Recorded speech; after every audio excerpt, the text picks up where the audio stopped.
So, welcome to this event of the Wissenstransferzentrum Ost, or WTZ Ost for short.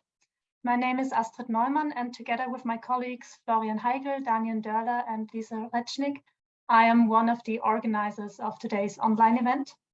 As representatives of the University of Natural Resources and Life Sciences Vienna in Austria, within the WTZ Ost, we are responsible for organization and implementation of workshops and webinars on the application of open science tools.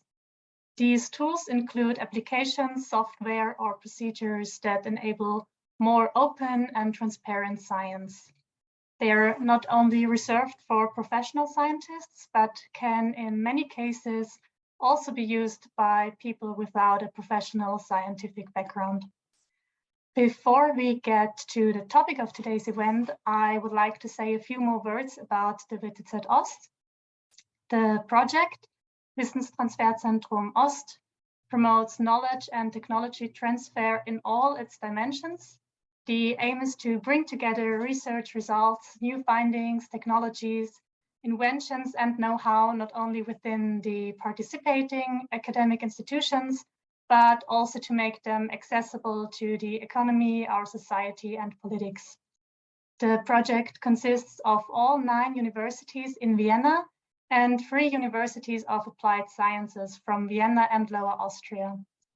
Thus, the WTZ Ost represents all academic disciplines, from the natural and life sciences to technology and medicine, to the social sciences, humanities, cultural studies, and the arts. The project is financed by AWS with funds from the National Foundation for Research, Technology and Development. This event is the final one in a series of workshops which explored open science tools in different areas such as education, living, climate, or caretaking. It is organized in cooperation with the Austrian Research Promotion Agency, FFG, and consists of 2 parts, a webinar, which will take place today, and a workshop. In today's webinar, we are going to explore the overarching topic of open science and introduce its most important aspects with experts from open science, from the open science community. So first, the European Commission's understanding of open science will be presented. Then we will learn more about the definition of open science and about the benefits of implementing open science. We will also hear about research data management in open science and get an introduction to citizen science as an example, citizen science as an example of conducting open science. Building up on the webinar today, there will be a workshop on Monday, December 13th from 1 to 4 p.m., where participants put this knowledge into action by working on a grant application for a current Horizon Europe call. People who registered for this workshop will get an email with the meeting link on Monday morning. The workshop is already fully booked, so unfortunately it is not possible to register for it anymore. Today's speakers are Michalis Tzatzanis from the Austrian Research Promotion Agency, Vanessa Hannesschläger from Deutsches Literaturarchiv Marbach, Marion Poetz from the Copenhagen Business School, Barbara Sánchez Solís from the University of Technology, Vienna, and Daniel Dörler and Florian Heigl from the University of Natural Resources and Life Sciences, Vienna. And now I will hand over to Michalis Tzatzanis, who co-organized this event with us. Michalis has been working at FFG EIP since 2005. He is the Austrian national contact point for Cluster 5, Climate, Energy and Mobility, Cluster 2, Culture, Creativity and Inclusive Societies, and widening participation and strengthening the European research area in Horizon Europe. He has been a national contact point since the 7th year framework program. He is a member of the training team in the FFG Academy and brings year-long experience in carrying out EU projects with a focus on quality management, capacity building of national contact point organizations, and responsible research and innovation. He will now give a short introduction to open science from the European Commission's perspective. We will collect all your questions, preferably in the question and answer tool, or if you're more familiar or comfortable with the chat function, you can also put your questions there. We will discuss the questions in the end of this webinar. So I give the word to Michalis now. Thank you, Astrid. Let me start my presentation.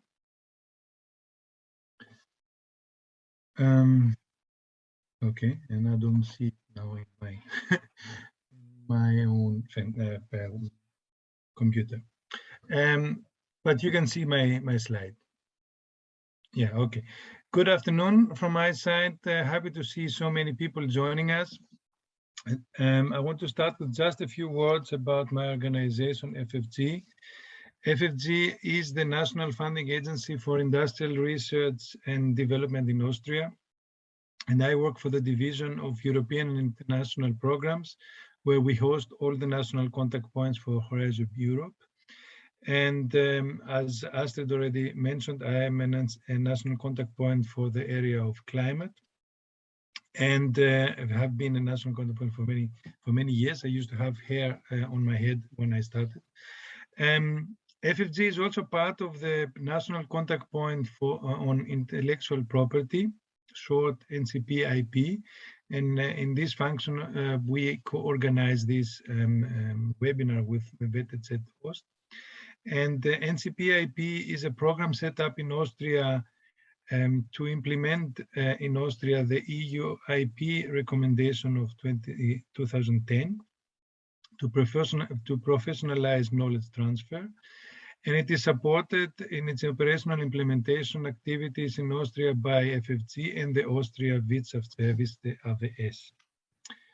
Now that we heard that, let's get on to business with open science and what the EC understands by the term and how they aim to promote it. Ex-Commissioner for Research and Innovation, Carlos Moedas, was central in bringing openness in the forefront of research policy debate at EU level. And he said back in December 2015 that the days of keeping our research results to ourselves are over. There is far more to gain from sharing data and letting others access and analyze that data. But why is that, and why was it necessary to introduce the notion of open science so centrally in the EU debate? In my 15 minutes of fame today, I want to briefly provide you with an overview of why do we need open science, how is open science embedded in Horizon Europe, and what do open science practices address? The EC is aiming at establishing open science as the new modus operandi of research in the EU, because the current system shows numerous and serious pathologies. Symptoms include a compulsive obsession in bibliometric indices to measure the quality of research that results in more than 1.5 million peer-reviewed papers published every year, some of them never read and never cited. It results in an exacerbation of the publish or perish mentality, where even if you frequently publish in high-impact journals, you still may perish. And it also results in a replication crisis that has enormous scientific, economic, and social effects. And as a kind of vaccine against these maladies, open science is based on open cooperation and systematic sharing of knowledge and tools, and is grounded in the principles of inclusion, fairness, equity, and sharing, and so contributes to the increase of quality and efficiency of research. It contributes to accelerate the advancement of knowledge and innovation, to improve reproducibility and reuse of results, and to involve relevant actors in the process of research. The EU's open science policy is based on 8 ambitions. First is the fair and open sharing of knowledge and data, and FAIR stands for findable, accessible, interoperable, and reusable. The second ambition is a digital infrastructure to store, share, process, and reuse publications, data, and software, and that's the European Open Science Cloud. The third ambition is a new generation of metrics to break the monopoly of the impact factor and so also further promote and reward open science practices. The fourth ambition is to make scholarly communication freely available and take down paywalls. The fifth is to support new research career evaluation systems that incentivize, recognize, and reward the practice of open science. Ambition number 6 is to strengthen the research integrity of scientific conduct and the reproducibility of results from publicly funded research by commonly agreed standards. Ambition number 7 is to support all scientists to learn the necessary skills to apply open science in the research. And the last is to enable the general public to engage in all steps of the research life cycle through citizen science or other citizen engagement. That was now the policy side. The EC cannot make all this happen on its own, of course. It depends on the member states and depends on research actors like universities, like industry and so on, to go along. But to put their money where the mouth is, the European Commission has abandoned open science in its funding program Horizon Europe. And in Horizon Europe, open science is to be implemented from the proposal stage to project reporting. And there are two kinds of open science practices. There are the mandatory open science practices, things that every project needs to adhere to and do. And there are a series of recommended open science practices that it's always good to have because they are then evaluated against in 2 of the 3 evaluation criteria in Horizon Europe, in excellence and in the criterion quality and efficiency of implementation. The mandatory practices are, on the one side, open access to publications resulting from the project and immediate open access to these scientific publications. It is the research data management in all projects, irrespective of whether these will create open data or not. So data management plans are obligatory as a deliverable for every project that produces research data by month 6, and that should be a living document that is always updated. And as I said, it doesn't really need to have that you have open data that you create in your project, but nevertheless, if you are producing research data, you need to manage those accordingly, and data management plan will help with that. Furthermore, you need to provide info about research output that can validate conclusions that you make in publications or in other outcomes, scientific outcomes. And you need to provide digital and physical access to results needed to validate scientific publications. That's then open research data that underpin peer-reviewed publications. And there's a new clause for the case of a public emergency that requires immediate open access to all research outputs under open licenses for people that need this data and this information to address the public emergency. Of course, there's always exceptions that can be made where you need to have fair and reasonable conditions to provide this data. And furthermore, of course, there can be extra requirements, like, for example, the use of open source or open code in the project that may be introduced at topic or call level. The recommended practices include the involvement of all relevant actors, including citizens, the use of citizen science as a research method involving citizens, civil society, and end users in the co-creation of agendas, contents, data, and so on. It might be the early and the open sharing of research through pre-registration, through registered reports or preprints. You could use, as I said, research output management beyond research data. So other things that the project produces that you provide with open licenses and so on. Measures to ensure reproducibility of your research outputs. and open access to research outputs that such as publication and data and software that is not only peer reviewed. The mandatory requirement is for peer reviewed publications, but of course you can provide open access and to other publications like monographies or whatever that are not covered on the mandatory requirement. Recommended open science practices also can mean participation in open peer review, or it can even mean the use of the Open Research Europe platform to publish things that are not usually published through mainstream journals, like negative results or reproduction results and so on. And this Open Research Europe is a genuine publication form that the Commission has created. It's not a repository where you put papers that were elsewhere published. It's really to originally publish research. And if you ask me what is the impact factor of this Open Research Europe platform, then you haven't been paying attention so far.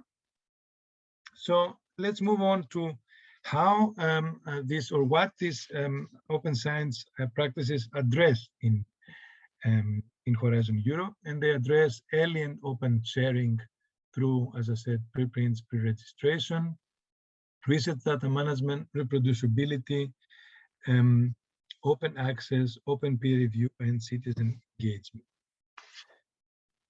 Okay, so the Commission is asking or recommending all of that, but does it really play a role in your proposals? Open science practices are evaluated in 2 out of 3 of the Horizon Europe criteria, as we already explained: excellence implementation, quality of implementation, and can play also an important role in impact as well. Under the excellence criterion, you need to explain how open science practices are implemented as an integral part of your methodology.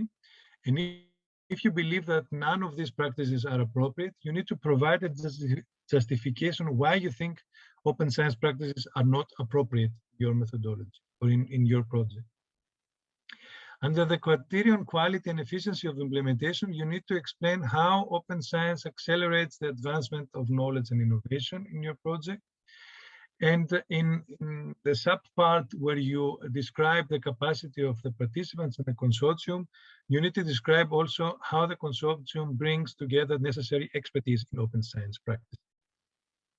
And there's also not only the part of the proposal text where you put in on a PDF, there is the part A with the online forms of your application. And there you need to provide, each organization needs to provide 5 relevant publications or data sets that show the achievements of this research group. And the Commission assumes that these publications, these data sets are open access, and you need to provide digital object identifiers to these publications for the evaluators to when you're showing, so to say, your expertise and your experience in the field where your project. So open science is here to no, not yet. How can open science be used to generate impact? So we said that you need to address it in the 2 other criteria in your proposal. But you could use it also to create impact. You could use it to exploit open innovation pathways to impact from your project results. And if you want to do that, open science is the springboard. These are prerequisites. You cannot go on to open innovation without having already opened up your research results.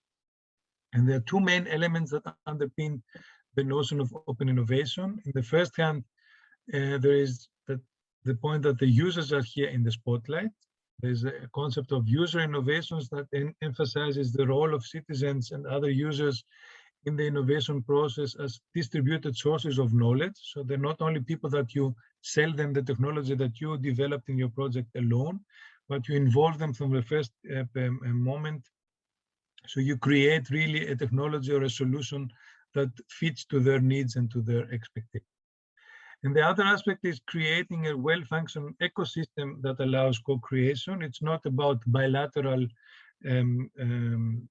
relationships between knowledge provider and a knowledge user, but an ecosystem of co-creating this knowledge with relevant stakeholders collaborating along and across sectors and industries and value chains that really co-create together solutions to socioeconomic and or business challenges. And I have put also, you've seen that I have put different relevant links to each of the slides. And the NCP-IP project has produced an open innovation toolbox with things that you can use to explore these innovation pathways, open innovation pathways. So open science is here to shake the scientific system back to its senses. For sure, it's here to stay. But as Marie Curie once said, nothing in life is to be feared. It's only to be understood. Now is the time to understand more so that we may fear less. So let us learn more about open science from our experts, about the different dimensions of open science. So you don't fear anything and rather use open science to increase your chances to get your applications funded. And with these words, I pass on the floor back to Astrid. Actually, I give the word to Lisa, my colleague, who is taking over the moderation of the rest of the workshop. Yeah, thank you, Astrid, and thank you, Michalis, for this really interesting insight of open science and the Horizon Europe calls. I will hand over to our next speaker, Vanessa. Vanessa is from the Deutsches Literaturarchiv Marbach. She received her PhD in German studies from the University of Vienna and is an expert on Austrian literature after 1945 on digital humanism, and is also an engaged member of the Open Science Network Austria. So today she will tell us more about conceptual definitions of open science. Please, Vanessa. Yes, thank you very much. Thank you very much for having me. And let me share my screen. So does this work? Yes, perfect. Yes. Okay, so I have the honor and pleasure to take over the easiest and hardest part of this webinar, I would say. So I get to work through the basics with you and go through the, as I called it in our preparatory sessions, I get to go through the vocabulary list with you. So in the coming 20 or so minutes, we will go through all the elements of open science and try to take a little bit of a closer look at what they mean.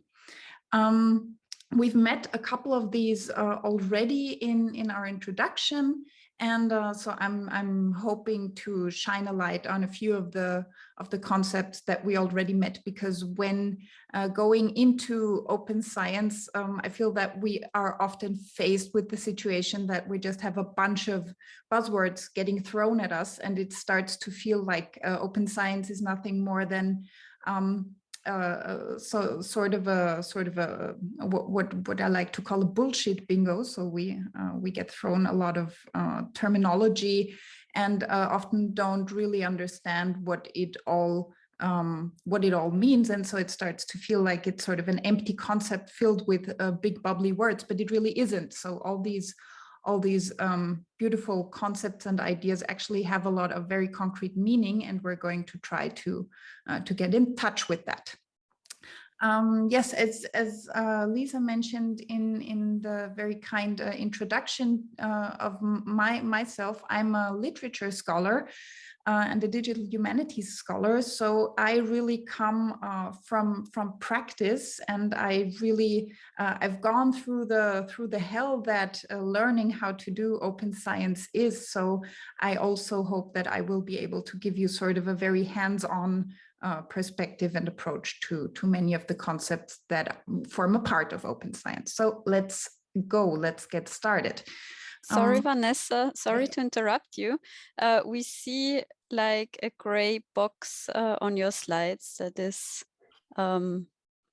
hiding. I think it's our videos. Could you maybe minimize it? Yeah, this. Okay. Is it that Oh, better? yeah, now it's smaller. Yeah. Okay. because it was hiding quite a lot of your slide. Thank you. Okay, I'm sorry.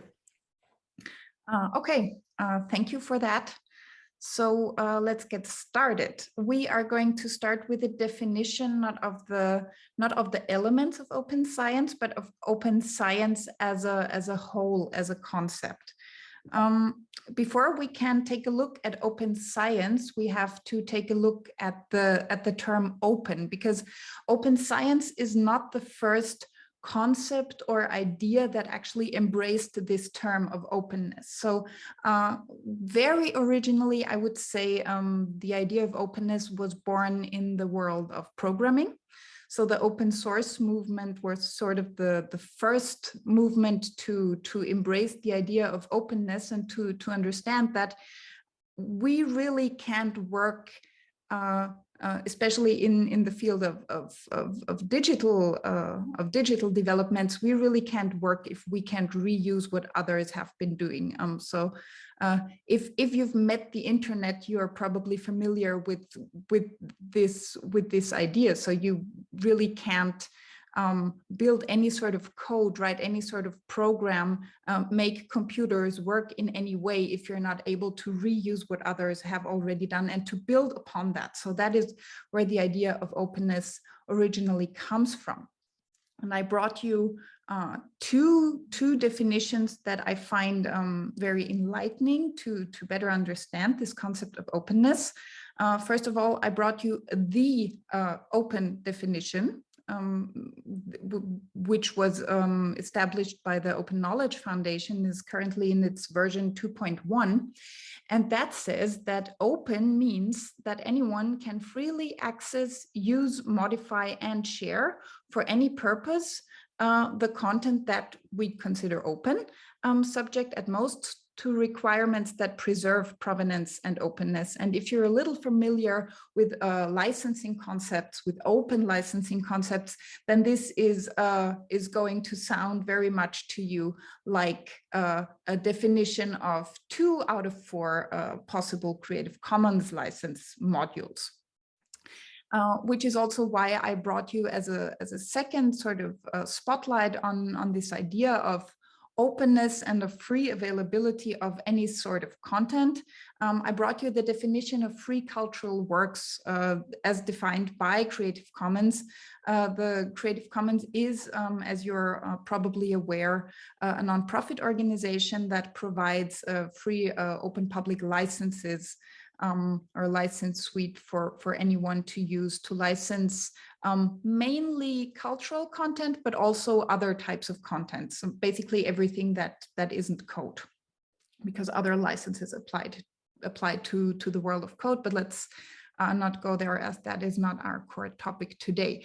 So the definition of free cultural works says that there are 4 requirements for cultural work, and I would by extent say any type of research to qualify as being freely available.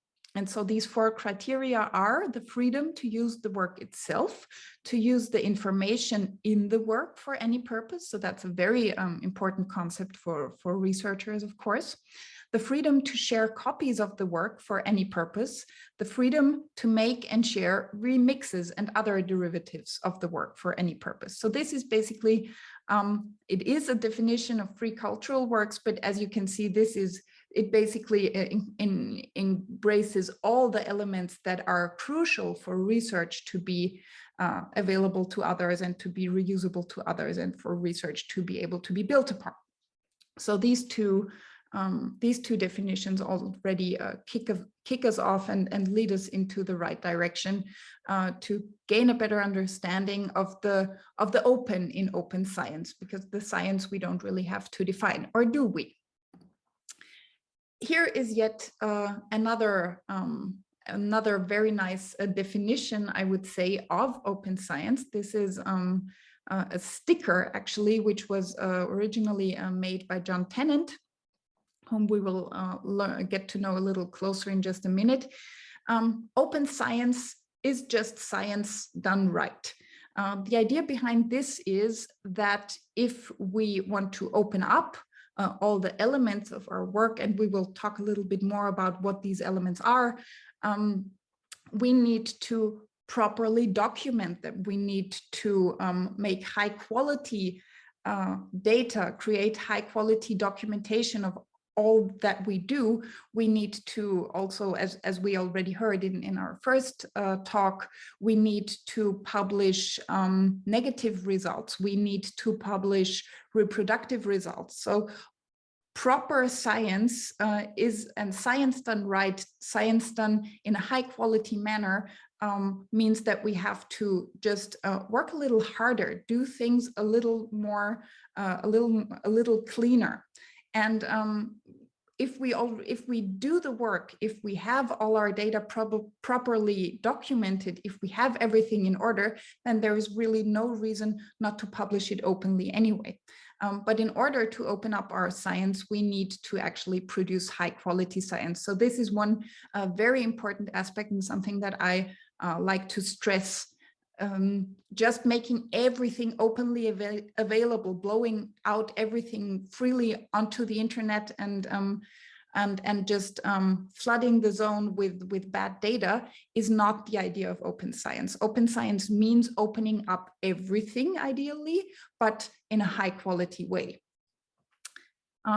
I have mentioned John Tennant, and we will take a minute to listen to him in original tone. Unfortunately, John Tennant, deceased a few years ago, is no longer around. However, he was one of the pioneers of the open science movement and has contributed to its furthering and to its development greatly. And we will take a listen for about 2 minutes to learn about his perspectives on what open science is and in what ways open science is nothing but just good science. If we're outside, then it actually almost makes perfect sense why we have a sort of chaotic relationship that doesn't move fast enough. So what is open science? Like, there is actually no universally accepted definition of this. My one at the top is open science is about using science to help address the major challenges to society. But if you look at like Wikipedia and the European Commission, for example, they have very different definitions based on like the practice and diffusion and dissemination of research itself. There's no bigger target in process. It assumes that collaboration is fundamental to this. Ironically, if you look at the one systematic review of what open science is, published by Elsevier and paywalled by them, it says that open science is transparent and accessible knowledge that is shared and developed through collaborative networks. So does that mean that open science excludes anything done by the individual? It's a pretty stupid definition, if you ask me. But you can't read it anyway, so I wouldn't worry about that. So, you know, when people use the term open science, you know, often people will think, oh, they just mean, you know, physics, biology, chemistry. But when I talk about open science, I mean it in like the most inclusive sense possible. So often this is used interchangeably with open scholarship or open research. But we just have to make sure that we include everyone. So that includes humanists, social scientists, even artists, engineers, mathematicians, medics. Like everyone, in my view, is included, citizen scientists even, are included under this umbrella of what open science encapsulates. For me as well, like open science is based on core principles. I've got this nice little table here from Tony Ross-Hallauer. And this is a combination of sort of like practical aspects and personal aspects behind open science. So for example, accessibility, equality, rigor is definitely, you know, a practical aspect, but also some of the ones which you missed off, like freedom, fairness, justice, and truth. And for me, like, if these are sort of principles that you adopt anyway as a good human being, like who doesn't agree with fairness and equality and inclusivity, then you're basically an open scientist anyway, or open scholar anyway. And you can embed the practices within your everyday life, or at least you should, as a researcher, or at least you should be anyway. So this was, so I sort of handed over the inspirational introduction to John Tennant there. I very much recommend to watch this video fully, and I will be happy to share the slides following this event, so that you can.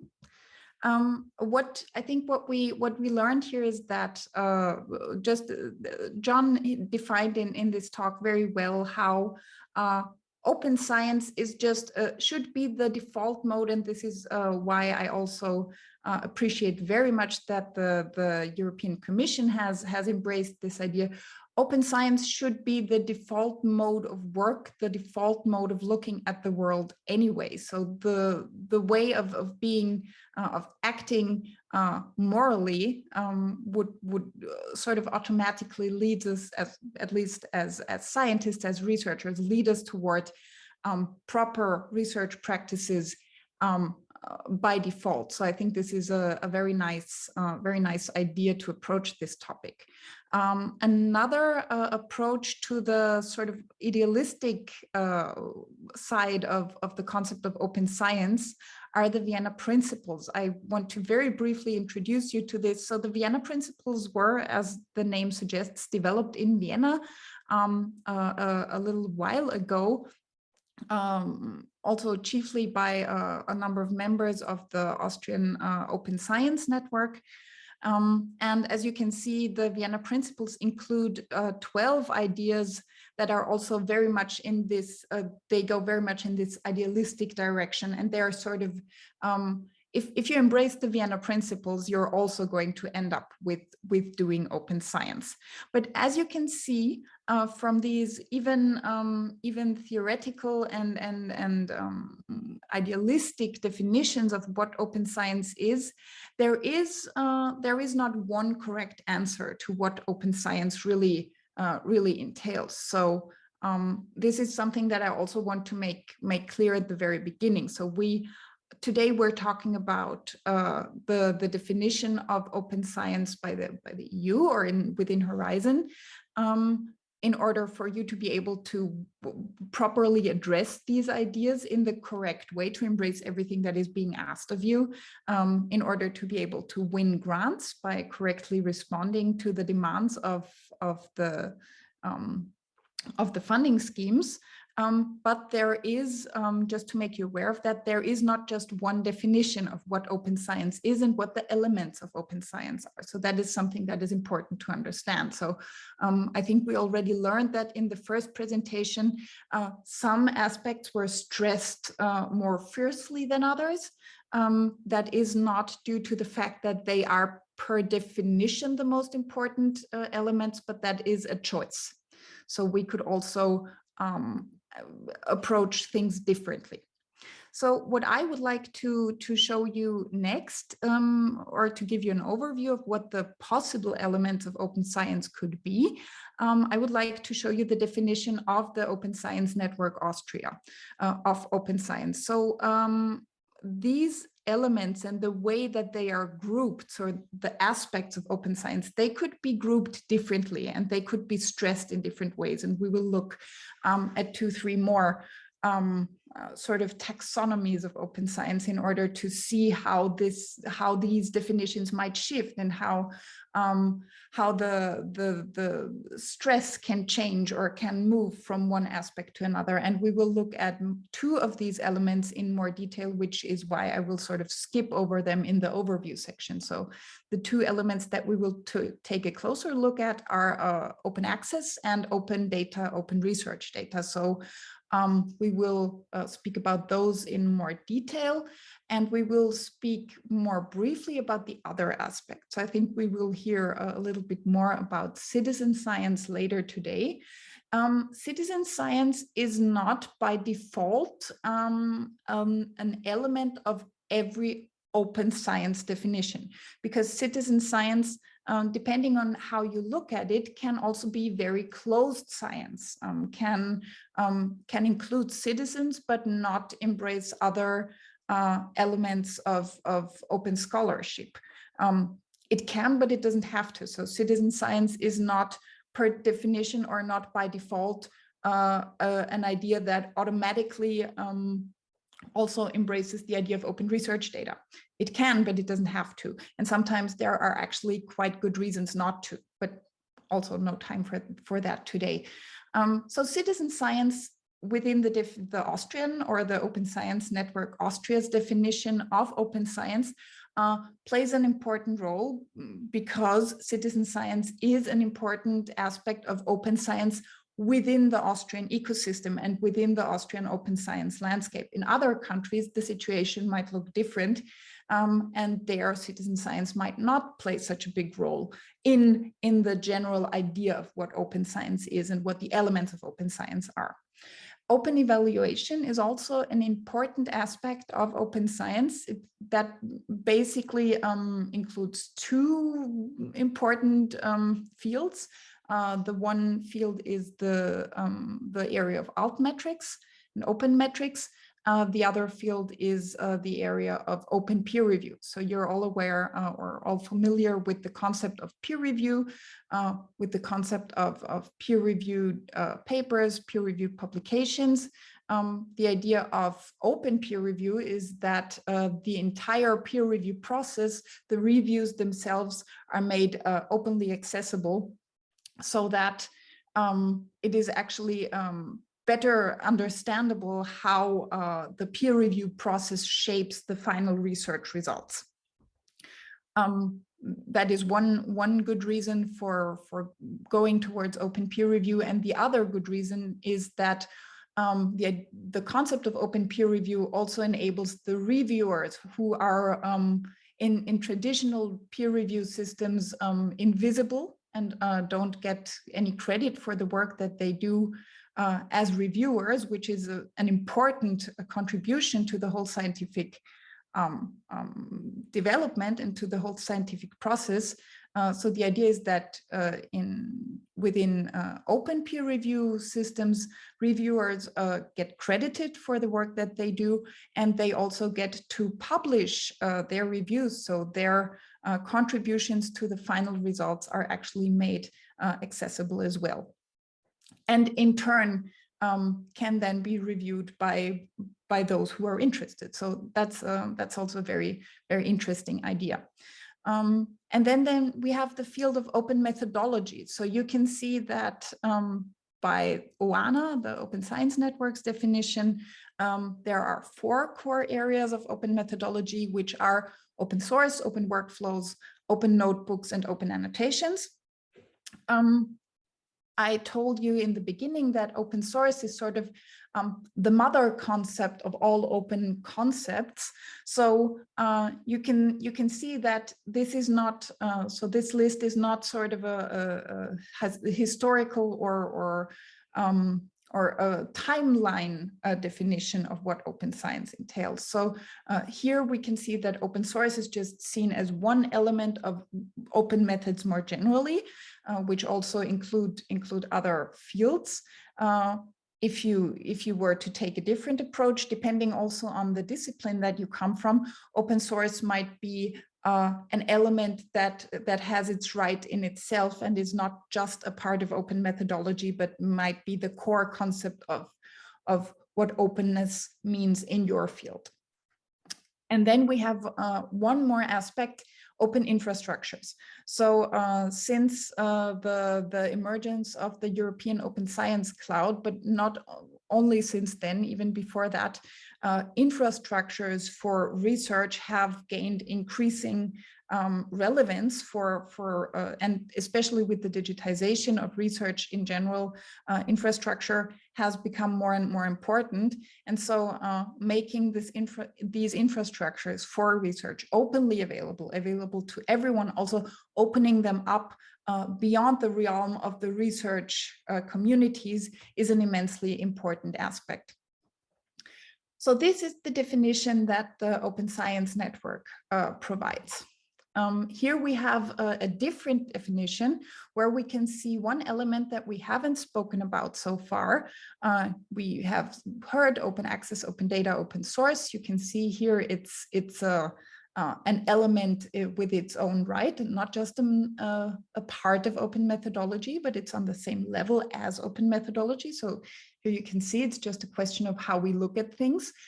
Open methodology, open peer review, citizen science, we've heard all those, and then open educational resources.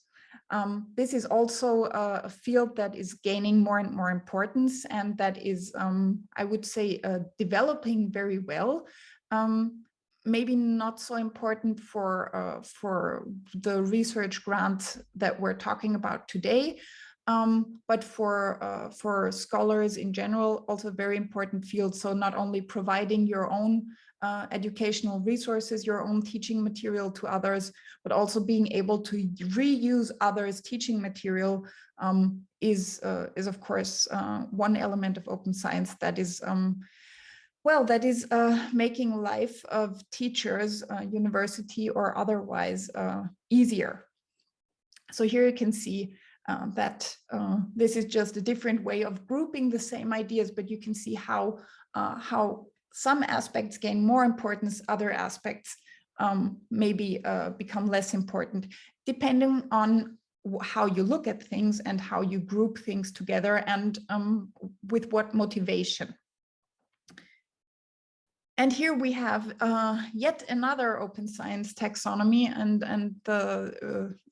don't worry, this is the most complex one, and we're not going to go through all the elements that we see here. Foster was a big open science project that has actually taken 2 terms, finished 2 terms already now.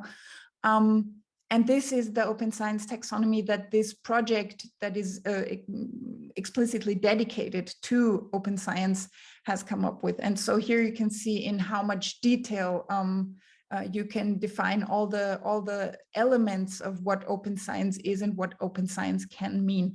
So without going into detail here, what you can learn from this overview is that there is so much to do. There are so many possibilities on how to open up your research, what elements of your research to open up, that you really have to choose. You have to choose what is right for the research that you do, what makes sense. You will never answer to all of these fields with your research and with your proposal. It's not only impossible, it's also not very professional to say that you would. So what I would like you to take away from this is that you really have to choose wisely, and it's not, you don't have to fulfill all the areas of open science. You have to choose those that make sense for the research that you do. So you should think about how your research and what elements of your research can benefit others if you open them up, and what elements of your research you do not need to open up because no one will benefit from them anyway. So it is okay to say, I'm not opening my raw data because unprocessed, no one can read them. Might be okay. You just have to consider everything and make sure that you have a concept and an idea. Aha. Yeah, that was not my plan. So now I think I'm running a little bit out of time, but I would like to at least give you one more detailed or 2 more detailed looks into 2 fields of open science that you will surely have to answer to in your research proposals. The first one is open access.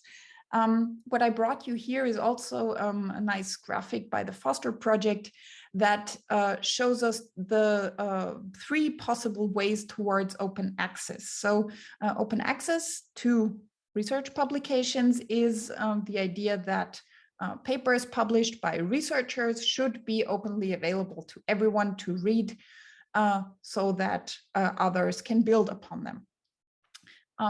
A good idea, I would say.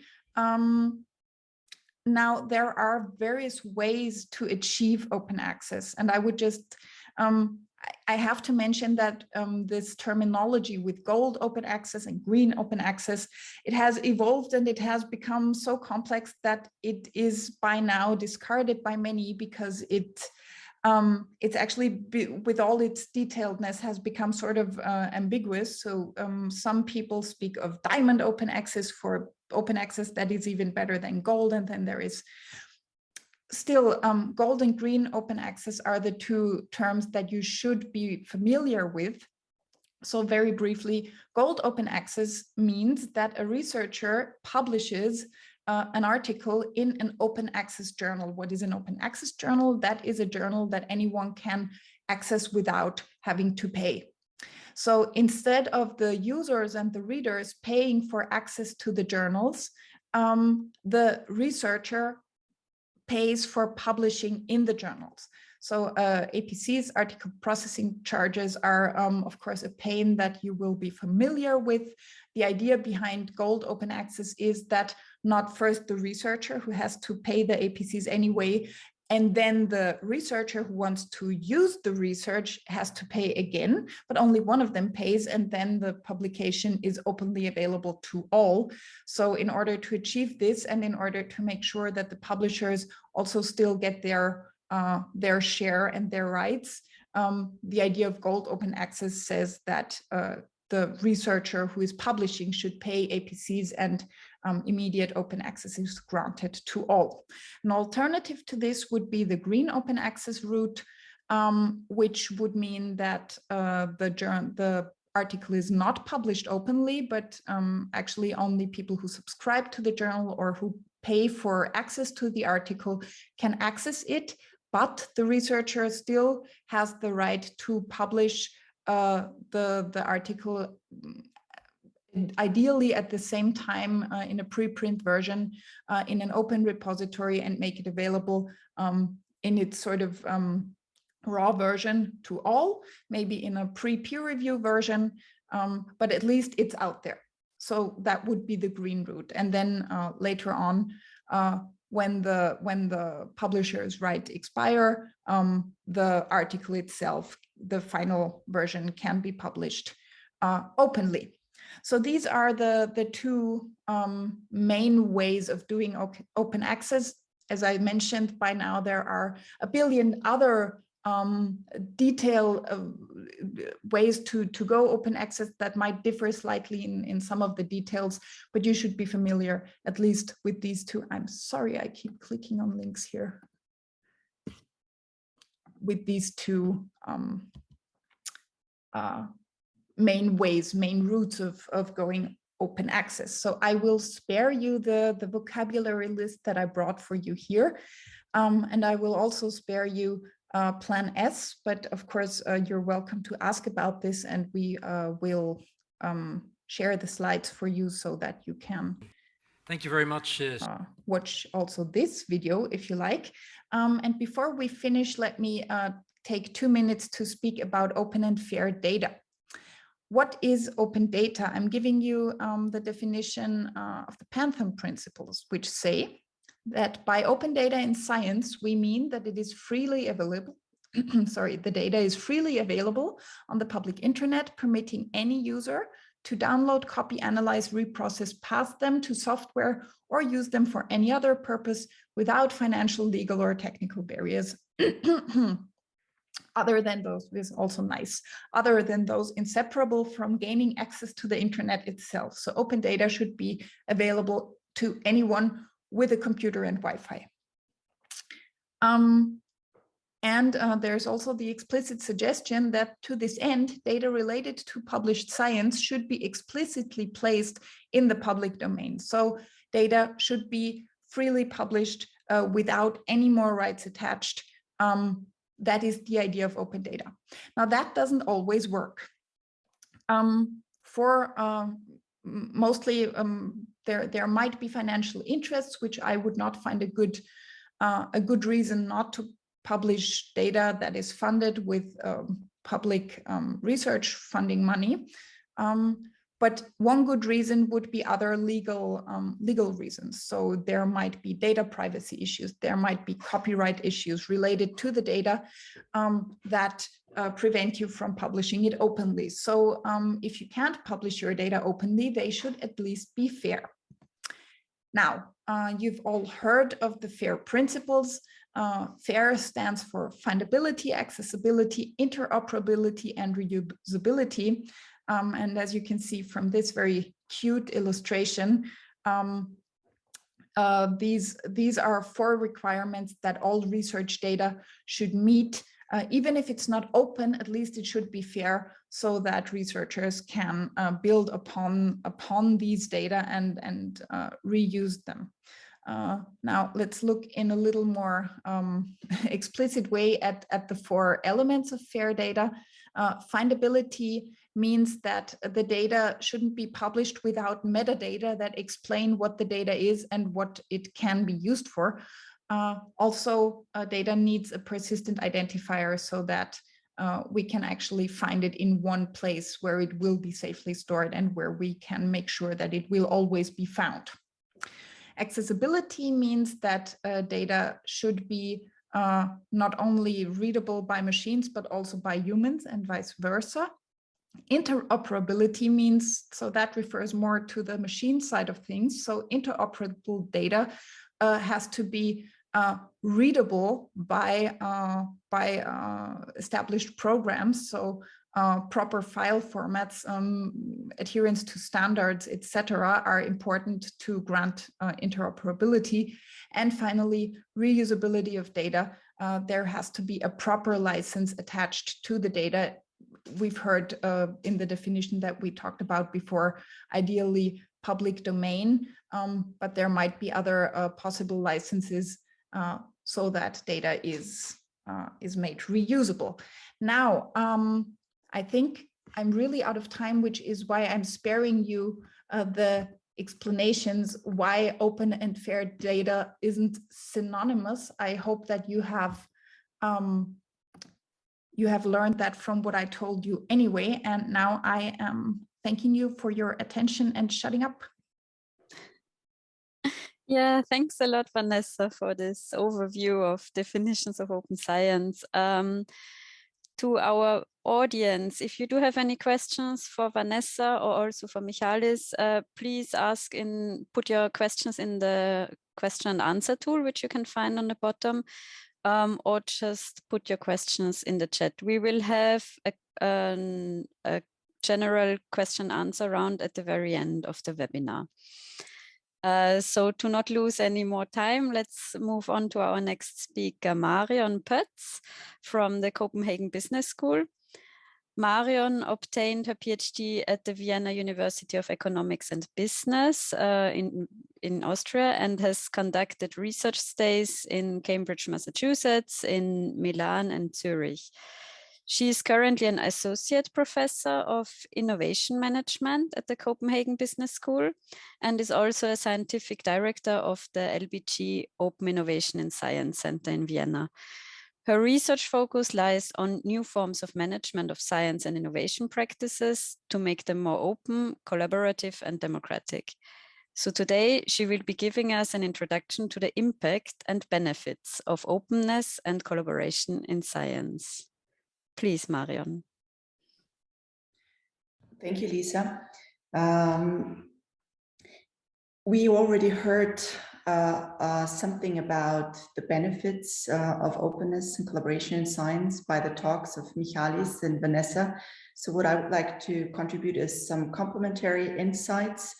And as you can see from the title of my talk, I'm talking about openness and collaboration in science rather than open science, to avoid like this jungle of definitions.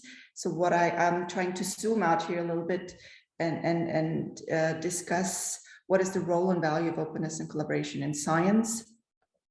And I think it's also important to consider that when we talk about openness and collaboration in science, as researchers, we are still measured by how well we publish, as Michalis also talked about in this publish or perish concept, or how well we are able to obtain external research funding and win research grants. I think we should not leave that out of sight here. And there is, as far as I learned, a lot of researchers in the audience today too. So even if there is more importance with respect to showing the impact of our research, we are still, at least for a couple of more years, our careers will depend on how well we publish and how well we are perform with respect to obtaining research grants, which is why I would particularly like to take this perspective of a productivity view of discussing how openness and collaboration in science can benefit the researchers. Because in my own research, I often hear from researchers that they see openness and collaboration as something that is on top of their already very busy schedules. But I think we need to change the narrative around that and consider how researchers can use openness and collaboration in science in order to become better researchers, to do better research, to also contribute to their research productivity in terms of generating high quality, high impactful research. And with that, allow me to share my slides and start my presentation. And I'm also setting a timer. Give me a second here to make sure that I'm staying in time. All right. You can see my slides. Does it work, Lisa? Yes. Good. So in my talk, I'd like to address two key issues. And I structured my talk around these two key issues. First of all, I think it's important, particularly from the perspective of researchers, that we see openness and collaboration in science as something where there is no one size fits all. Vanessa has given us all kinds of different ways of incorporating openness and collaboration in science already. What is important here to understand is that different types of disciplines, whether that is basic physics or the digital humanities, as we learned from Vanessa, they may benefit more from some kinds of openness and collaboration in science than other kinds. And we also need to take into account that we have different types of research, ranging from basic science to applied science. And the second aspect of that contingent view of openness and collaboration in science is that, in my view, and also from my research, it's important to understand that openness and collaboration are means to achieving a better productivity and a higher impact of scientific research. Openness is not an end in itself. Collaboration is not an end in itself. The second aspect that I'd like to focus on in my talk is that although we have learned both from Vanessa's talk and Michalis' talk that the strong focus on open sharing, open access publication, so a more outbound approach to open science, a more unidirectional approach to open science is increasingly complemented by also an inbound focus on open science, so that we also, as researchers, that we obtain knowledge inputs from the outside world in order to improve the productivity and the impact of our scientific research. In that sense, that relates to both, of course, knowledge inputs from interdisciplinary research approaches, learning from other disciplines, but also from crossing boundaries of the academic system and engaging with relevant knowledge inputs from the outside world, from companies, from NGOs, from citizens in general, or from particular kinds of groups, such as patients in medical research. And I also very much like that this is incorporated now into the open science framework of the Horizon Europe funding program, is that openness and collaboration are, in the meantime, seen more as something that happens along the entire research process, from developing a research idea, writing up a research proposal, implementing this research, and then, of course, also reporting about the research. And if we zero in on these aspects, let me start out by this idea that there is no one size fits all of openness and collaboration in science. And if we think about different disciplines, and this is just a few examples, this list is by far not exhaustive, but as we heard from Vanessa in her field in digital humanities, open data reuse is a key open and collaborative practice. In other research areas or research fields, we've seen other practices to be more dominant. For example, looking into all the research that happened to address the COVID-19 crisis, we've seen a lot of open access publishing and a dramatic increase in open access publishing in preprints, and also to a certain extent in open data reuse.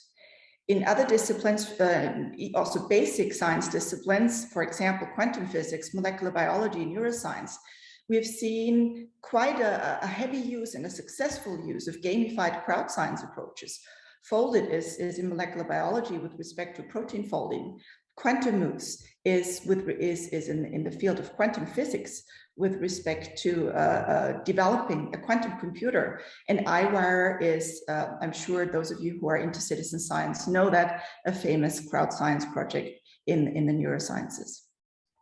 Yet in other disciplines, like in climate research, in biology, also in medical clinical research, we see open and collaborative approaches that engage a lot with their stakeholders, with their users, for example, with the patients. We see co-production processes and community-based research. Curieuze Neuzen, for example, is a Belgian citizen science project where citizens engage in all the stages of the research process as co-researchers. In a 2018 Nature special issue, They talked a lot about the co-production of research in various kinds of fields, including climate research or medical research. And Epidemium is a really interesting research platform for cancer research that is a community-based research approach. In medical research fields, in different medical research fields, we also see a number of really successful approaches to do pre-competitive research collaborations between science and industry. The Open Discovery Innovation Network at Aarhus University in Denmark, for example, is a really interesting example. Many of you may know the Innovative Medicines Initiative, which is a private collecting funding platform of the European Union that particularly supports collaborative research projects among companies and medical universities and other stakeholder groups in the health sciences. And Open Targets is an open drug development platform. In history, literature, arts, we see a lot of contributory citizen science projects where citizens engage in simple, comparably simple tasks of, for example, translating historical documents and by that collecting data for their research. Or in physics and genomics, we see quite a number of big science information infrastructures. We heard from Vanessa that information infrastructures are also an important aspect of open science. And we also see interdisciplinary collaboration happening, for example, at CERN, happening as part of the Human Brain Project or as part of the Human Genome Project. So there is no one size fits all. And I think it's important for researchers to understand that different disciplines, different kinds of research projects may benefit more from particular types of open and collaborative approaches than from other types of open and collaborative approaches. The same goes for the type of research in itself. And some of you, or many of you, might actually be familiar with Pasteur's quadrant that tried to classify the types of research, saying that if there is no consideration of use, but a quest for fundamental understanding, we talk about pure basic research. Whereas if there is a consideration of use, but no quest for fundamental understanding, we talk about pure applied research. But then there is famous Louis Pasteur, that is an example of use-inspired basic research. And in my experience and building on insights from talking to many scientists in different fields, all of us, we may end up doing these different kinds of research approaches along the lines of our careers. But it's, I think, important to understand that pure basic research may benefit from different ways of engaging with open science as compared to pure applied research. If we think about particle physicists at CERN, they engage in a lot of interdisciplinary collaboration in big science infrastructures, but they also engage in a lot of open innovation activities to translate the science they do into innovation and find new applications using hackathons, for example, and other kinds of co-creation approaches. In applied research, for example, in certain medical research areas, it might be a very good idea to engage with the patients as co-researchers along the entire research process. Coming to my second claim, that I think is important to consider, that openness and collaboration are means to increase productivity and impact of scientific research, not an end in itself. And here I think we need to understand that as part of the discussion of the role and value of openness and collaboration in science, we basically distinguish between thinking about the productivity view versus the democratization view, in a sense that as part of the productivity view, the idea is to really think about how can openness and collaboration contribute to improving the productivity of scientific research, the productivity and the impact of scientific research. Whereas in the democratization view, there's, of course, on top of also pursuing scientific goals, there are a lot of important non-scientific goals with respect to empowerment, education, awareness, and advocacy.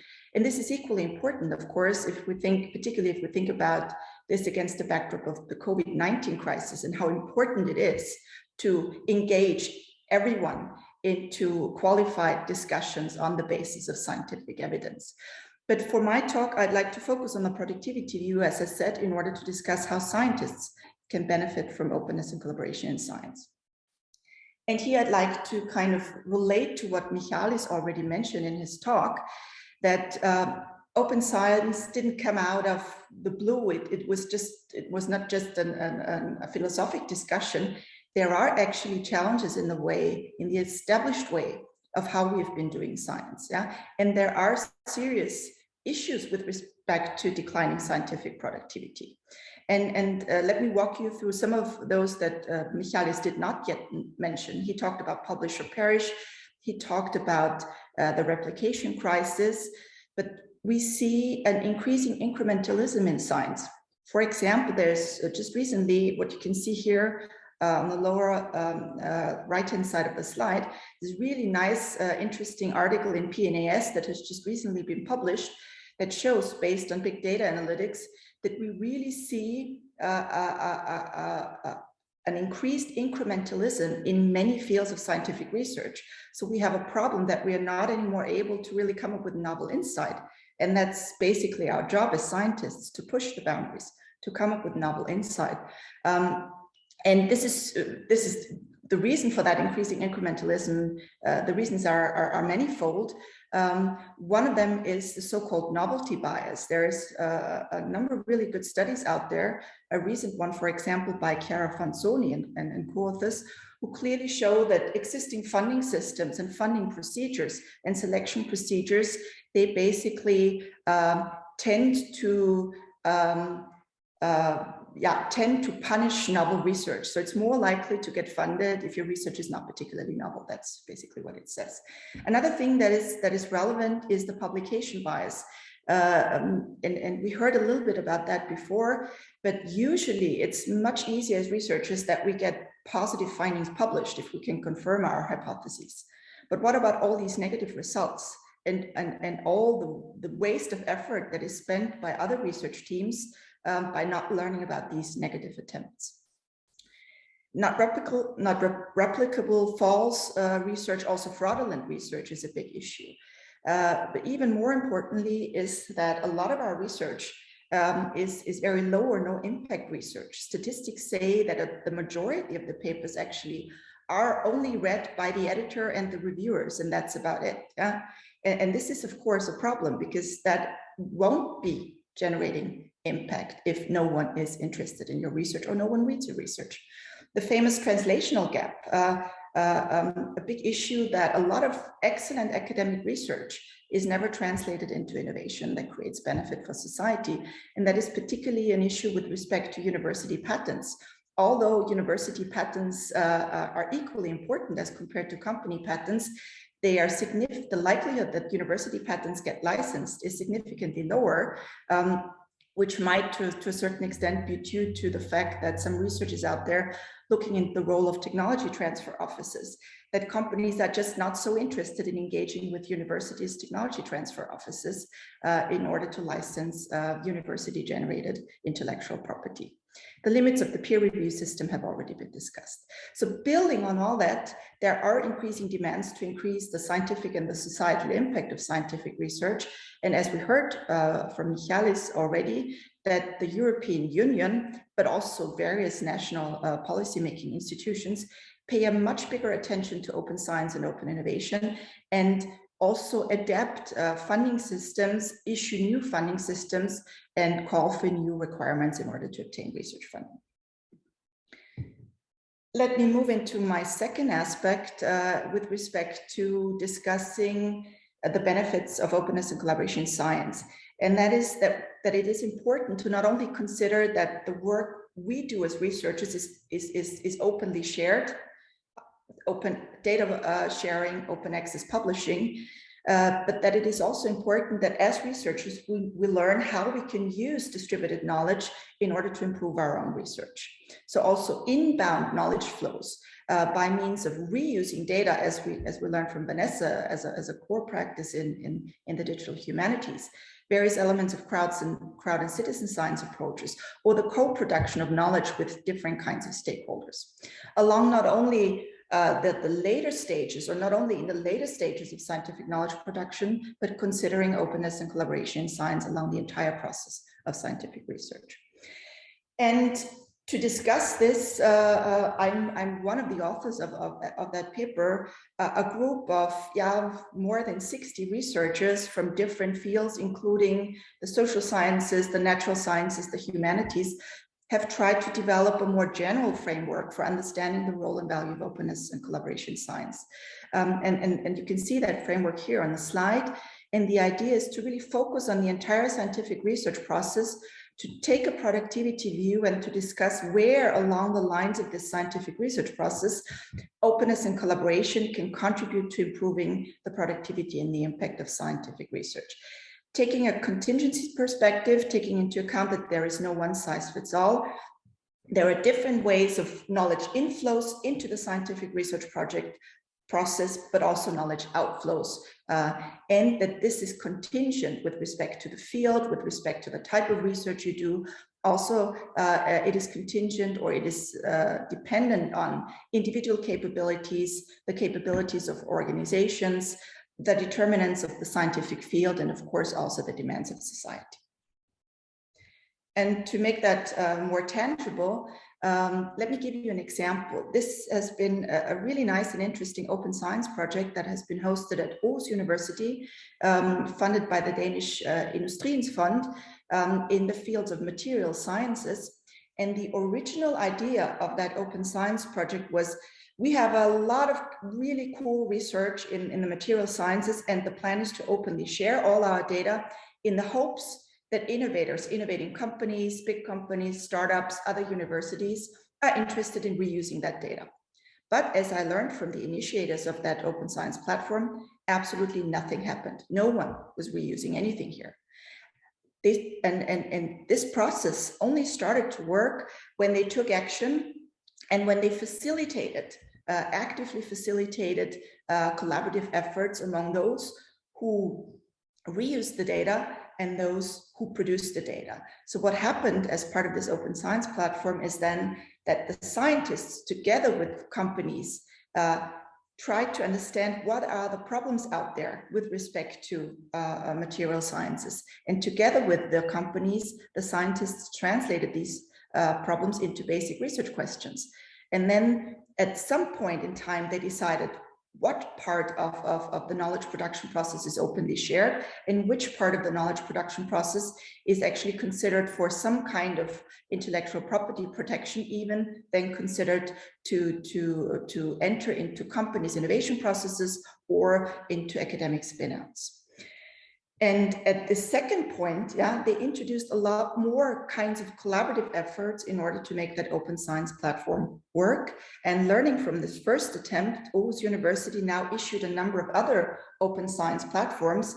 And this time, they're not anymore calling them open science platforms, but open innovation science platforms. This is one of the largest one they're currently operating, the Open Discovery Innovation Network. It's a pre-competitive, open and collaborative co-creation platform among companies and researchers from different fields with respect to drug target development. Talking about the benefits of that, there's not so many studies out there that quantify the effects of engaging in open and collaborative research with respect to research productivity. But one interesting recent report that was issued by the Innovative Medicines Initiative compares the performance of scientific output of papers that have been developed as part of collaborative, open and collaborative research projects, where scientists and companies and advocacy groups jointly developed research projects and implemented research projects. And an interesting finding here is that the field normalized citation impact of research projects or papers that came out of these research projects was almost twice the world average. Yeah? So it seems as if it also pays off from a research productivity point of view to engage in open and collaborative research. Another example that I brought with me is an interesting project that was hosted by the Ludwig Boltzmann Gesellschaft, the Austrian Ludwig Boltzmann Gesellschaft.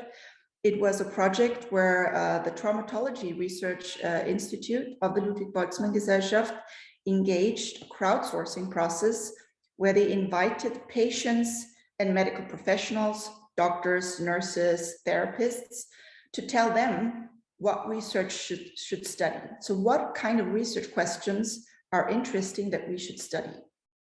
And this crowdsourcing process resulted into more than 800 research questions submitted by patients and medical professionals in 2018. And building on this process, the Ludwig Boltzmann Institute for Experimental and Clinical Traumatology founded a new transdisciplinary research group, the SHOW group, that studies the relationships between wound healing and aging. So a quite interesting process, and you can read more about that using the links that I provide on my slides. Also here I have some numbers on that. Together with my research group, we study these kinds of projects. We were interested in whether crowds, in this case, crowds of patients and medical professionals, are capable of coming up with good research questions. And we compared the quality of research questions developed by this crowd of patients and medical professionals with the quality of research questions developed by professional medical scientists. And what we found in our research is that on average, most of the crowd questions are simple problem statements and not really useful for scientific research. But once we filter out the best crowd questions, then those best crowd questions outperform questions developed by professional scientists with respect to both novelty and scientific impact, as well as practical impact. So coming to an end, I think it is important for researchers to really embrace openness and collaboration in science on a broader perspective, not only considering to do open access publishing, or when they're done with their research, sharing their insights openly with a broader audience, but also to really think systematically where and how and when can my own research benefit from applying open and collaborative approaches? How can I increase the productivity, the impact of my scientific research by applying openness and collaboration science? And this is just another set of examples where this is discussed in various kinds of literatures and examples. And summing up, I think it's important to understand that doing this as a researcher, of course, requires certain kinds of capabilities on the individual level, but also developing capabilities on the organizational level, within universities, within research funding or organizations. And I think here it's interesting to see that the European funding approach has already incorporated this in order to make best use of that and succeed with applying open and collaborative practices. And with respect to these individual level antecedents that are relevant, I think it's important for scientists to really try to build capabilities here. And a last example before I end my talk, for the 5th year now, I'm running something called the Lab for Open Innovation Science in collaboration with Charité Berlin, with their neuroscience research group. So we train young neuroscientists in applying open and collaborative practices in their research. And I've just been to Berlin a couple of weeks ago, and I learned that one of these young scientists who is doing research on schizophrenia was heavily affected by the pandemic. She couldn't do her lab studies as planned, but she recalled what she learned in this lab, and she managed to replace her originally planned lab studies by a gamified crowd science approach to collect her data. And she was very successful with that. And she actually said, without applying open and collaborative practices to my research, I wouldn't have been able to complete my PhD. And with that, I'd like to thank you for your attention, and I'm looking forward to the questions later on. Wow, thanks a lot, Marion, for this very inspiring talk full of new ideas and examples how we can move on to a more open and collaborative science. So if you do have any questions for Marion, please put them in the questions and answer tool, or put them in the chat as well. We will ask all of those questions later on at the end of the talks.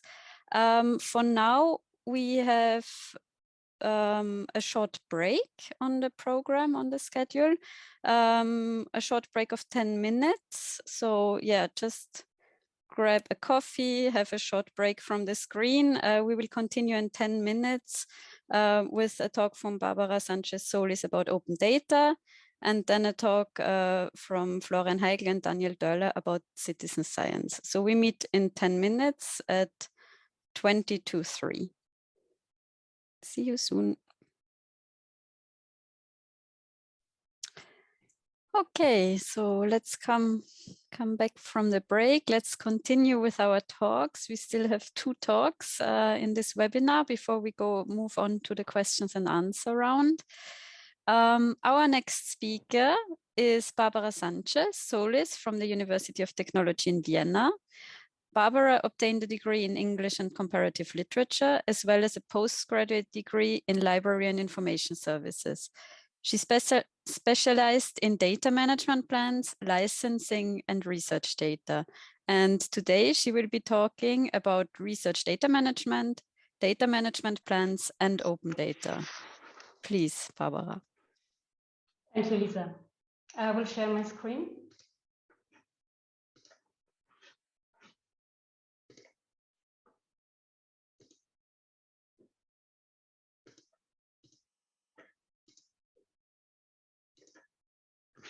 Should work now. Yes. So good afternoon, everybody. Thanks for staying on a Friday afternoon. I will now try to take a more practical approach. So my presentation should help you to put open science, or at least some aspects of open science, into practice. So we have heard in the first talk this afternoon by Michalis that the European Commission suddenly wants new things already in the proposal phase. So here you can see a screenshot of a grant form, an application form, where you can see the Commission wants from you a description of research data management. They want to have half a page, and they want you to explain how you think of open science practices and how you want to implement them. So what's new in the project life cycle? New is that a lot of focus is going to the beginning and to the end of your project. And new is also that you have to think beyond the article, beyond the publication as a research result, because research output is defined in a much broader term. The Commission now also wants you to publish code or models or algorithms or processes. And they also want you to make it fair. I will now start a bit with the term of research data management. What is meant by that? So research data management is in fact the way how you manage your data right from the start, from creation onwards. So think of all the processes that follow, how you collect the data, how you store it, how you share it with your project colleagues, which infrastructures you use, and when it comes to the end of the project, if you want to publish some data, maybe you even need to delete some data due to privacy issues or to GDPR issues. So everything that has to do with the data that you collect or that you use for your research process. And there is a great tool that helps you to get organized in this process. This is a so-called data management plan. Maybe you have already written a data management plan. As Michalis mentioned, in Horizon project, it is a deliverable even, a deliverable that needs to be handed in month 6. Usually there is one partner that is responsible for this task. So what is a data management plan? Basically, it's a structured document with questions that guide you along all the tasks that you usually do in a research process. It outlines also what you will do with your data during and after you complete your research. So it ensures that your data is safe for the present and future. So that is very important. A data management always has this element of a future outlook in it. because this is what the Commission actually wants, and not only the Commission, this is what open science is about, to make research output available, findable, after a project ended. So how do you create a DMP? There are various ways. Some funders provide special templates, others do not, but there are some templates out there, and you can also use online tools. The well-known tools are DMP Online in Europe or DMP tool in the US. German universities have often decided in the last year for the RDMO tool. However, the template looks like the online tool. It's usually very similar what they demand, because basically they are structured into sections that guide you through a research process. And it doesn't matter so much which tool you use or which template you use, but more that you understand these different steps and what they implicate for openness also.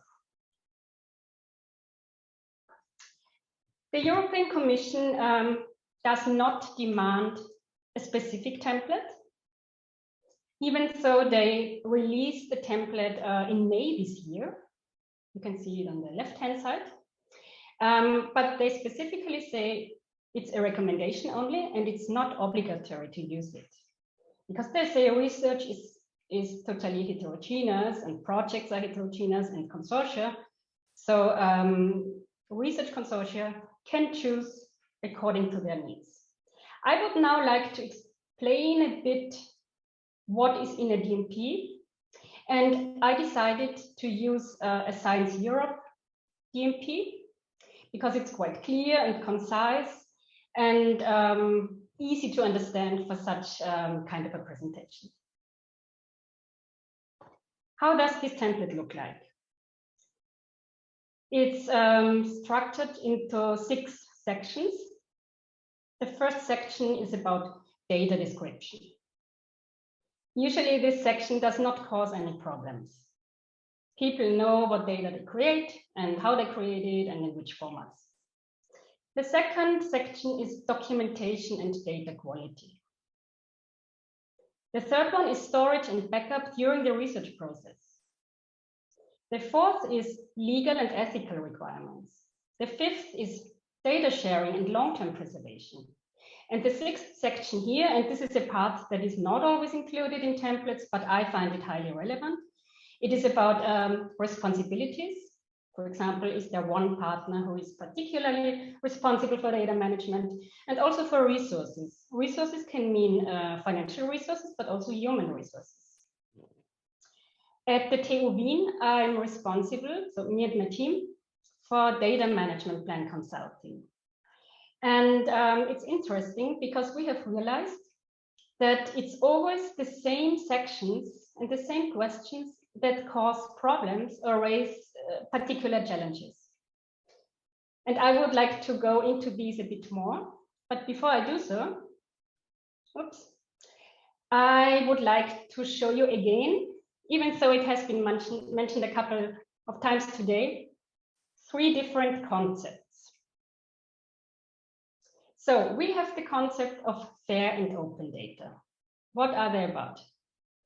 They are concepts about data sharing, and not necessarily open sharing. Only open data is open sharing, but fair can also be closed or restricted sharing. In any case, this concept is about the fact that content is made available to promote access and reuse. These 2 concepts are also about findability, visibility, and citability. Also, for machine-to-machine communication. These concepts enable that your research output can be found via Google search, for example. However, these concepts do not reflect data quality. If something is open, it is not necessarily in high quality. So this is something that is taken care of in the research data management process. We could also say that research data management enables fair and open. It's kind of a foundation for it. Why do I mention it? I mention it because a data management plan touches on all three concepts. So I go back to this template and I show you now the sections where we, in our consulting work, find there is a bit more of a challenge. For example, number 2, documentation and data quality, metadata. Researchers are not always sure how to answer this. And it helps them sometimes if we explain to them, imagine you are someone who finds your data in the internet. What do you need? Which context information do you need to understand your data, to interpret it correctly? Maybe you even need to mention software because it's necessary to read the data. But it can also help to have README files, context information on lab settings, code books, whatever. The essential thing is when it comes to open data, this context information must be available too. It must be uploaded along with the files. This is the essential message here. Let's move to number 4. Legal and ethical requirements. This is also highly relevant when it comes to open data. Because how do you enable openness? By assigning licenses. And who can assign licenses, usage licenses to data? It's always the data owner. And this is a good practice in a research consortium to discuss with the partners who is actually the data owner. Maybe you have a joint ownership. And are you all okay with open licenses? So this is very good to discuss at the beginning of the project and not at the end. And this section is also very important for handling research data during the research. And here is a strong overlap with ethical also, because maybe you have human participants in surveys or in lab settings, and you need to make sure that they know what happens with the data you get out of these experiments, let's say, or surveys. They need to use informed consents, and they need to know if you plan any publishing, because you can only publish data if there is no personal data in it. You have to anonymize it. Let's move to number 5. Number 5 is curiously often exchanged or confused with number 3. But number 3 is infrastructures which you use during your research. And usually they are not the same when it comes to publishing data. You cannot really publish your data via your own cloud or not via Dropbox. Here, the repositories come into play. And this is my keyword for the next section, because I would now like to show a bit how can you actually put fair and open data into practice. And one basic advice is use data and code repositories. I don't know if you're familiar with Zenodo. Zenodo is a repository that was actually provided by the European Commission when they started with the open data pilot in 2014. And it's basically cost-free, at least up to a very high data volume, and it's cross-disciplinary. Maybe you have heard about GitLab and GitHub. These are repositories for code and software. However, I would like to move your attention now to the right-hand side. This is a screenshot of a landing page of a data set. So this happens when you click on an uploaded item. And the essence here is you do not only see the data files, but the data files come with a lot of context information. So which context information is it? Of course, you get the title of a data set, you get the creators, collaborators, but then you also have the possibility in a repository to describe your data set. For example, this is an example from a TU researcher here. He even included code in his description because it seems that for his kind of data, code is important to read it and to understand it. This data creator decided for a Creative Commons by SA license. So it's clearly licensed. It means people who find this data set in the internet know what they can do and what they cannot do with this data set. On the right-hand side, you can see that this data set has a persistent identifier, a DOI. What does that mean? A DOI, and the DOI is for the whole record, so for the files and for the contact information. A DOI makes a record permanent. It means even when some website changes in the back end, this data set never disappears. You do not get this annoying error announcement. So this data set can always be retrieved and always be retrieved in the way you uploaded it. So it ensures persistency and citability also. So you can share just by sharing this number combination, a link. You can share your files along with the context information. Yeah, and of course here you can also see that this data creator also provides the files for download. You might have realized that it takes some time to upload a data set onto a repository, and this is true. So always when our researchers or some of our researchers write in the DMP, all my data will be open, we ask, are you sure? Because we don't believe everything will be open.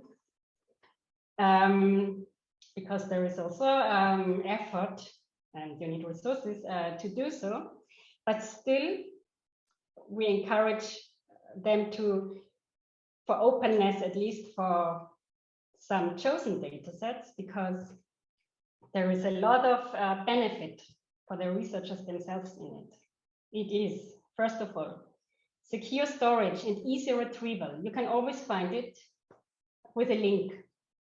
It's persistent. It's transparent due to the documentation you deliver.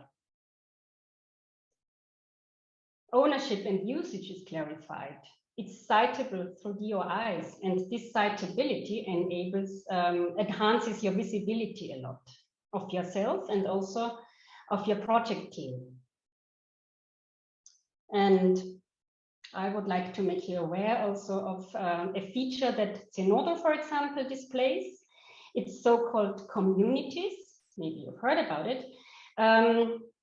Communities means you can have project spaces within Zenodo. You can also create it in other repositories. Often it's also called collections. Yeah? Meaning you create a project space. Here there is one for a coronavirus disease research project. And you can describe this project, and then you can upload in this space all relevant outcome that existed in this project.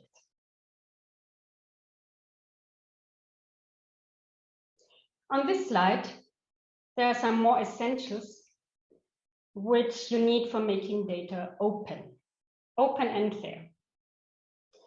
So I already told you that you need licenses for really making data open. You might have seen this symbol for articles already. It's called a Creative Commons license. And Creative Commons licenses have been used widely also for data. There are some variations of Creative Commons. Some of them narrow down a bit on openness. So please be aware that in a strict sense, in the sense which Vanessa explained before, open data, a real open data license is actually only the one on the top left, which is CC BY and CC0. be aware also that for software and code, you cannot use Creative Commons licenses. You need different licenses for that. I have posted some tools here which might help you to find an appropriate license for your software. When it comes to repository, you don't have to use Zinode, of course. Sometimes you might want to use a disciplinary specific repository, or maybe your institution hosts an in-house repository. Whatever, there is a registry. It's called Re3Data, which lists over 2,000 data repositories around the world, and with all the cost models and the features they offer. So just take a look. I would also like to make a note on FAIR, because I've realized that the Commission shifts the focus a bit lately from open data to fair data. They argue that fair does not necessarily mean open. So they pose fair as a minimum requirement. And even this Horizon template, the DMP template, which I mentioned earlier, focuses a lot on fair. What does fair mean in practice? This is an example on how you can make data fair but not open. Many repositories offer the possibility to manage the access rights. It means you upload your data, you put all the context information in, but you do not necessarily grant access to your data. There are different possibilities. Some repositories do not even show the data files themselves. You can hide them. Others just forbid the download. So just check what is best for your needs. Essential here is that you can achieve fair to some extent through access control.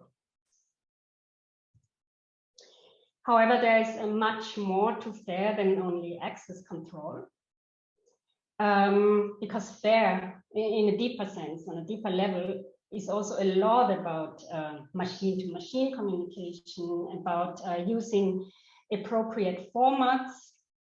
For example, if you have tabulary files, it is advisable not to hide them in a PDF, but to store them in CSV files.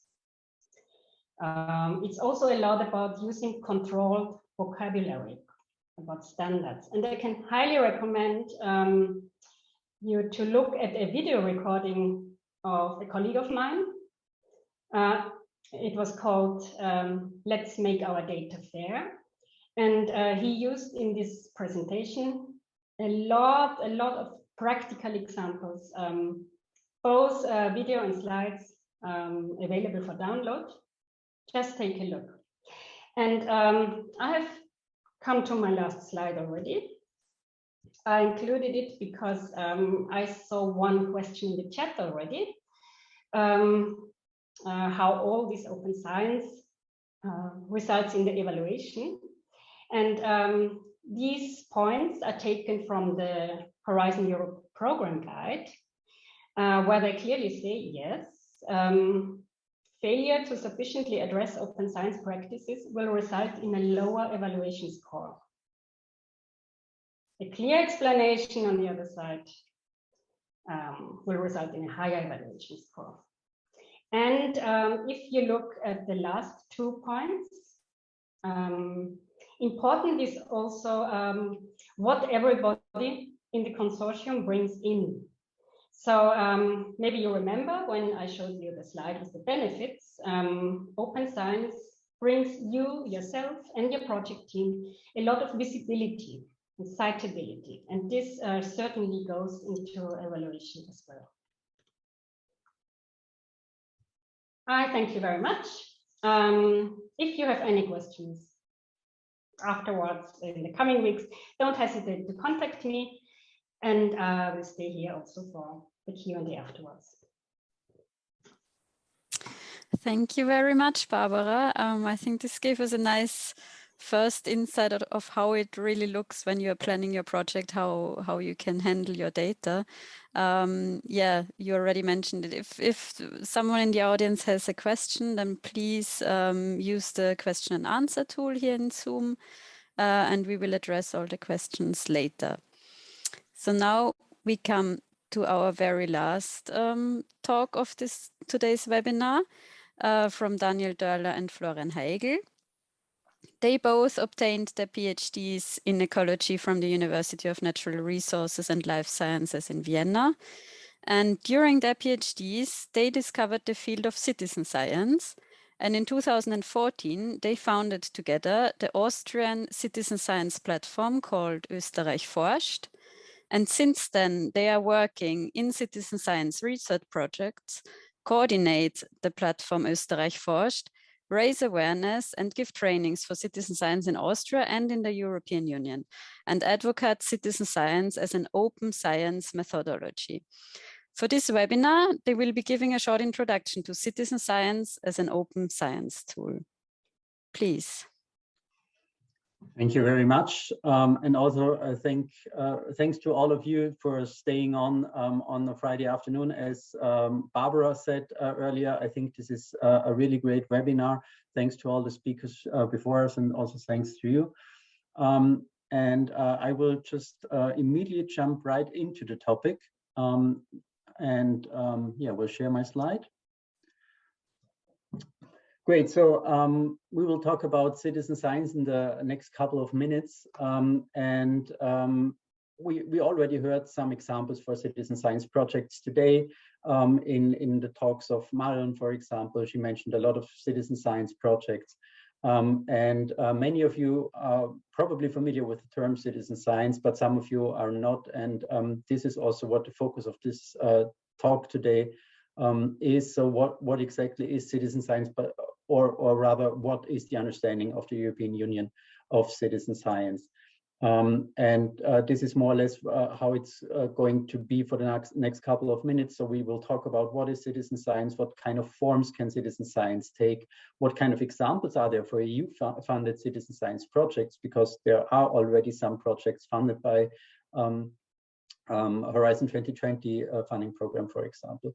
And we also have some links and publications in the end for you that you might want to use if you want to go a little bit deeper into citizen science. Yeah, let's talk about the first question. What is citizen science?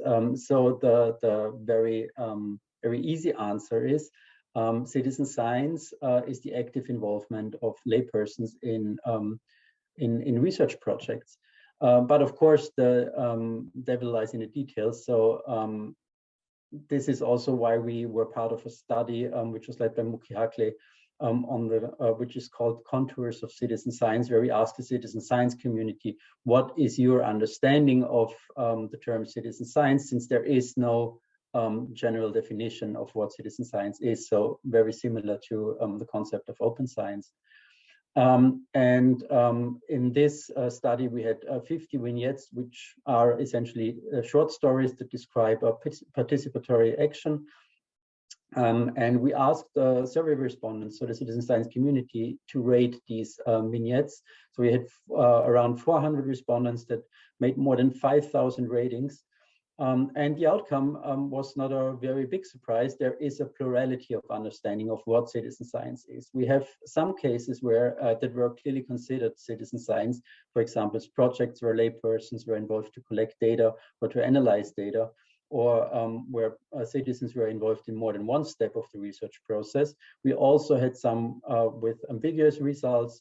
For example, gamification approaches were seen by some as part of citizen science, by some they were seen not as part of citizen science, or when there was a commercial leadership in a project. And we also had cases where that were clearly not considered citizen science, for example, when citizens just supported a project financially, or also classical clinical trials that were not considered citizen science.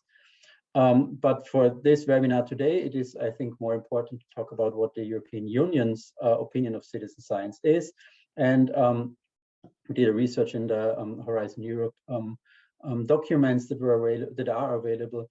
And here it clearly says that citizen and civil society engagement is a program principle and operational objective. And it also refers to the opening up of research and innovation processes to society. And the engagement of citizen or civil society can range from the identification and conceptualization of research and innovation priorities to the implementation, utilization, assessment of research and innovation results. A very, very important term in this aspect is the term of co-creation, because when you read co-creation, then the European Union usually means citizen science or user-led innovation. And a very important aspect here is that citizens should not be understood as individuals, should be understood as individuals acting on their own, and it does not really refer to any legal citizenship that the people may or may not have. Engagement really means the involvement of citizens and civil society in co-creating research and innovation contents, so much on how it is defined in the support documents of the European Union. But what does it now exactly mean if you want to do citizen, or if you want to include citizen science in your research project? And as we have seen, most people struggle with the very concept of citizen science, with the involvement of citizens in projects. And this is why we want to focus in our talk on how this involvement can be designed, what kind of categories of citizen science projects there are. And we do this based on the white paper on citizen science for Europe by Sánchez et al. And they have categorized citizen science projects into 7 different categories, which we will shortly explain with some concrete examples. And the first example is pooling of resources, and projects that are in this kind of category, that they are using the unused computing powers of laptops, of smartphones, of desktop computers of the involved citizens to create virtual supercomputers to make complex calculations, for example. And one very popular example here would be SETI at Home by the University of Berkeley. This project already ended. But what was it all about? SETI at Home is short for Search for Extraterrestrial Intelligence. And what they did is they have recordings of audio files from the universe that they collect from the universe, and they are looking for intelligent signals in all these audio files.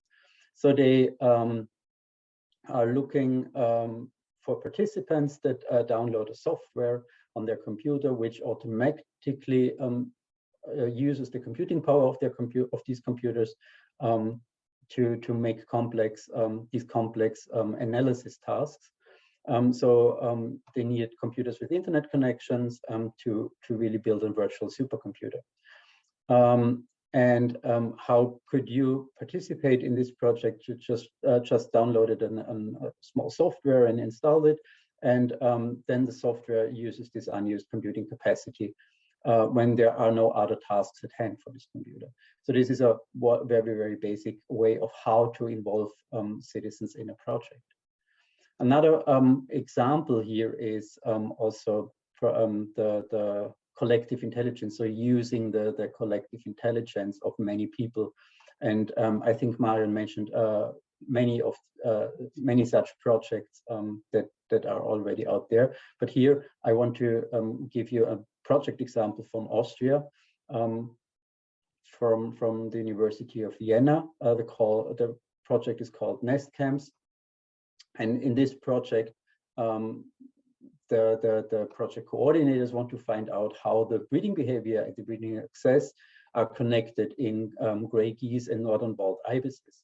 And for that, they made video recordings of breeding birds and uploaded these video files in short clips to the platform Zooniverse, where there are a lot of similar shaped citizen science projects. And then they asked the citizen scientists to analyze these clips of the breeding birds, so really to code it, as they call it, in behavioral ecology. So how could you participate? you can watch these videos online and describe the behavior, which means you code the behavior that you see that the birds are doing in these video clips. So the most common behavioral schemes are already there that you can just choose out of a list. But if you really see something new, a new behavior, then you could enter this new behavior, describe this new behavior with your own words in a free textbooks. And this is essentially how collective intelligence projects are working. So usually these are projects where you can analyze and describe video sequences, or you can classify pictures, or you can also translate texts, for example. The platform Zooniverse that I mentioned before is really the big player on this field of citizen science projects, where you can find many different of these projects.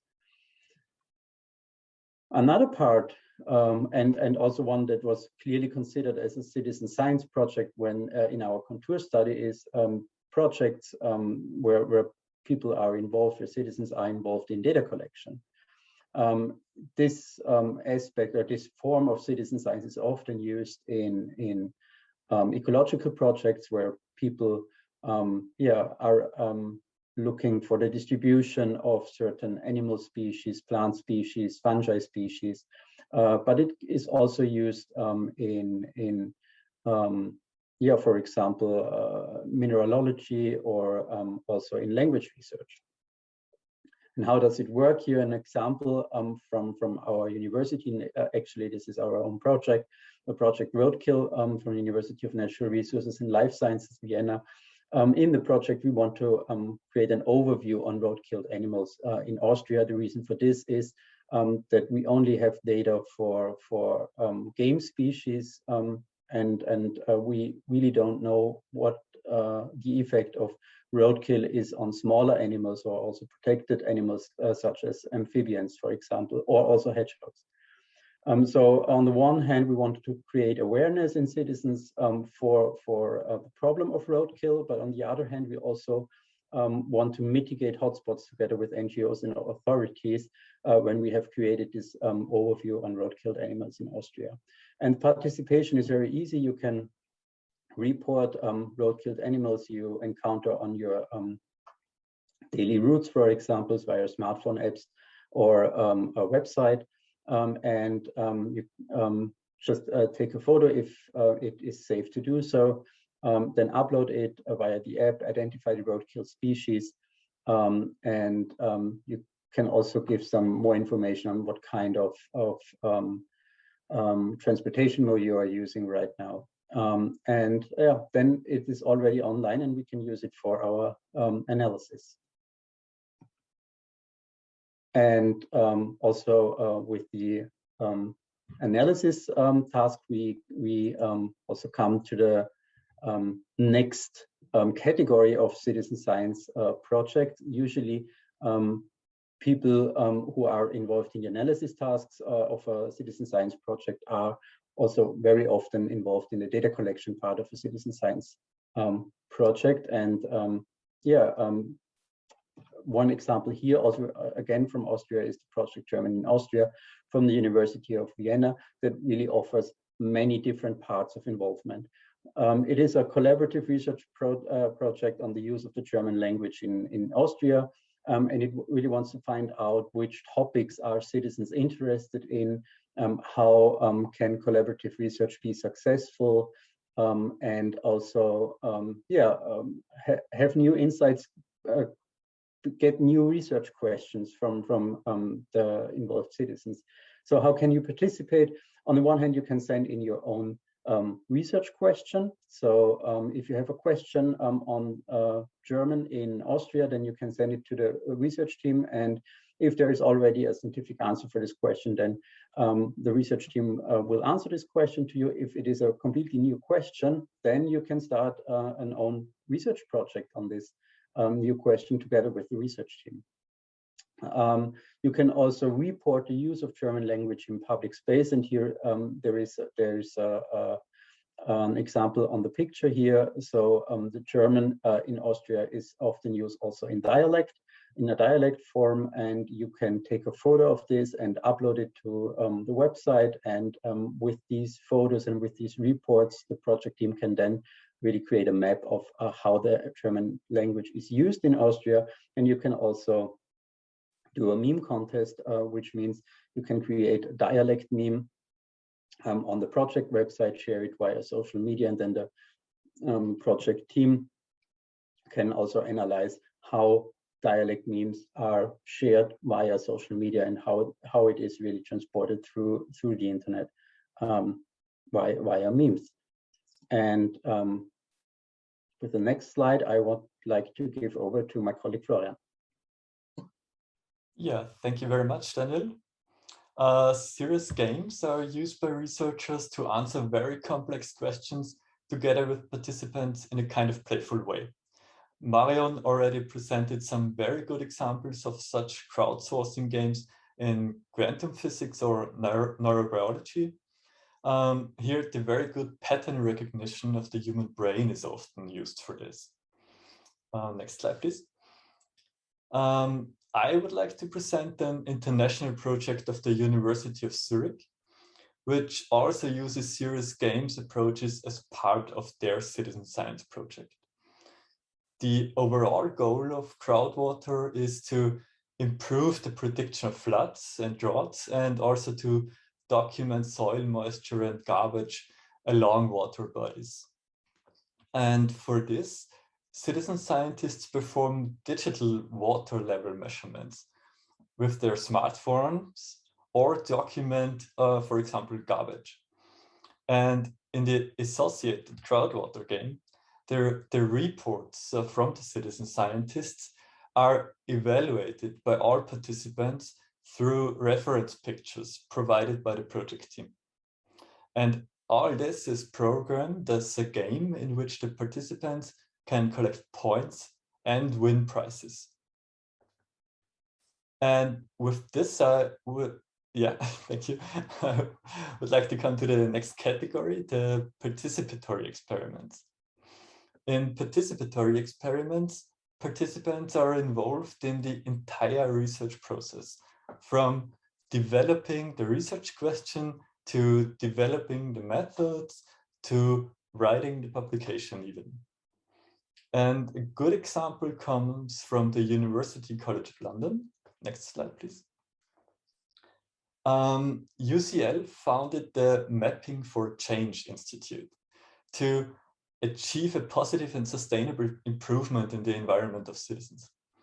So in this project, citizens come to the Institute's researchers with a specific question or a problem and work together with them to design a project to answer that question or solve the problem. The Institute has already successfully carried out several projects. One example is the Love Lambeth Air project. In this project, residents of the London district of Lambeth felt that the air was getting worse in their area. And so they worked together with the researchers from the Mapping for Change Institute to develop a method for measuring air quality. They collected data on the air quality and then took that data to the authorities to demand an improvement in air quality based on the scientifically valid data.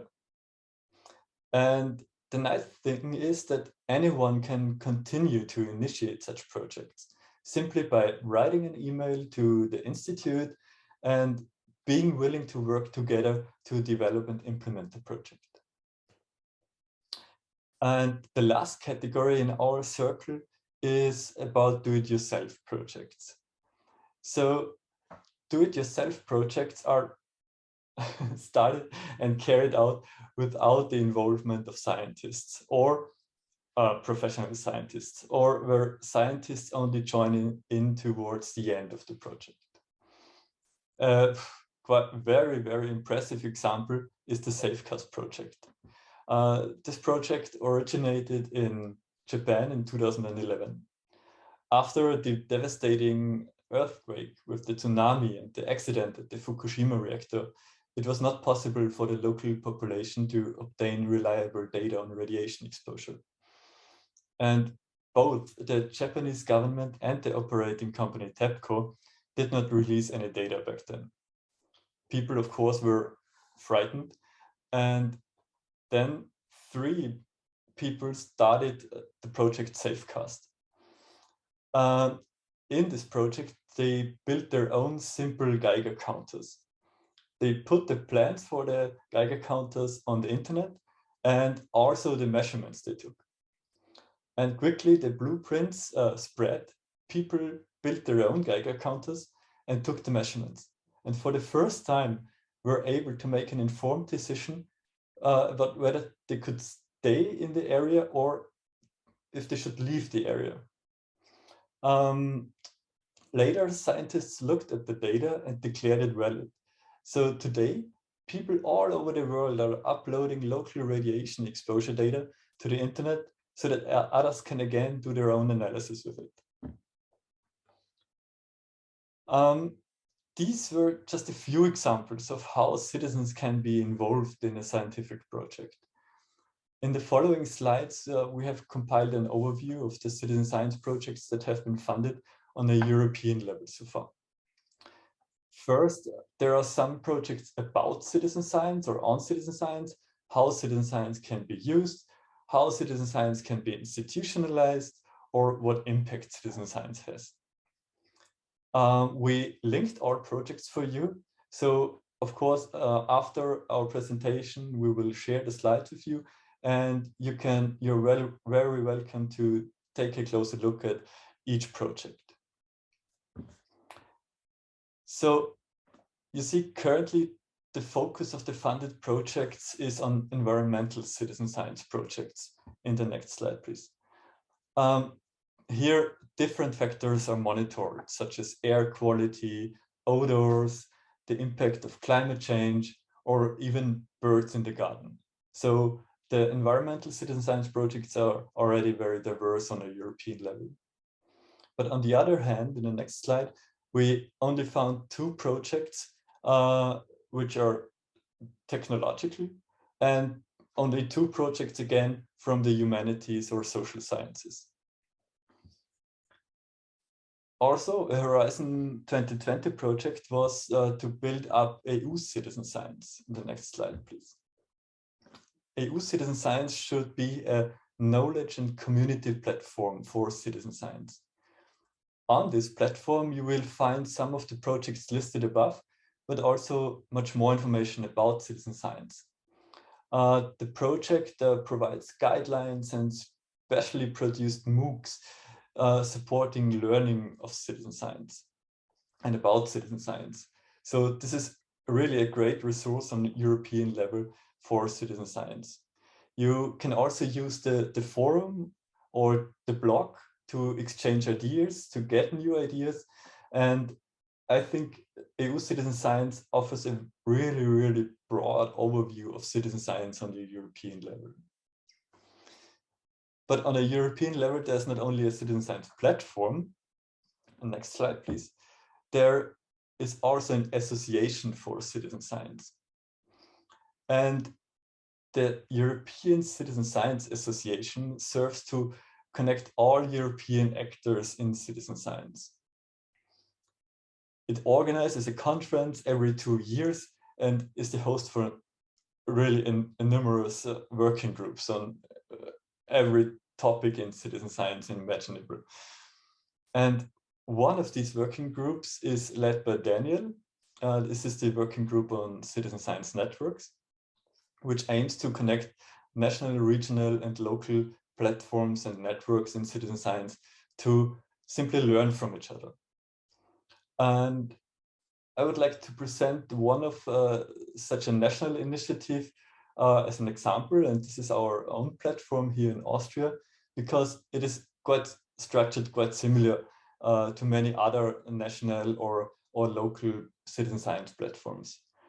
Because on these platforms, you can find citizen science projects, for example. Here in Austria, on Österreich forscht, we present more than 50 citizen science projects we know in Austria.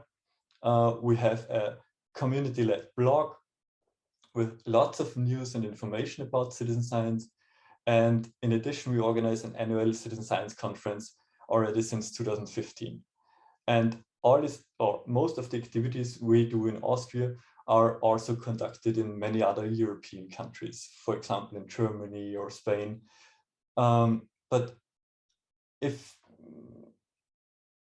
you wonder if there is a citizen science platform in your own country, please have a look at the European platform EU Citizen Science. There are already many platforms listed, or contact Daniel or me via the EXA working group on citizen science networks.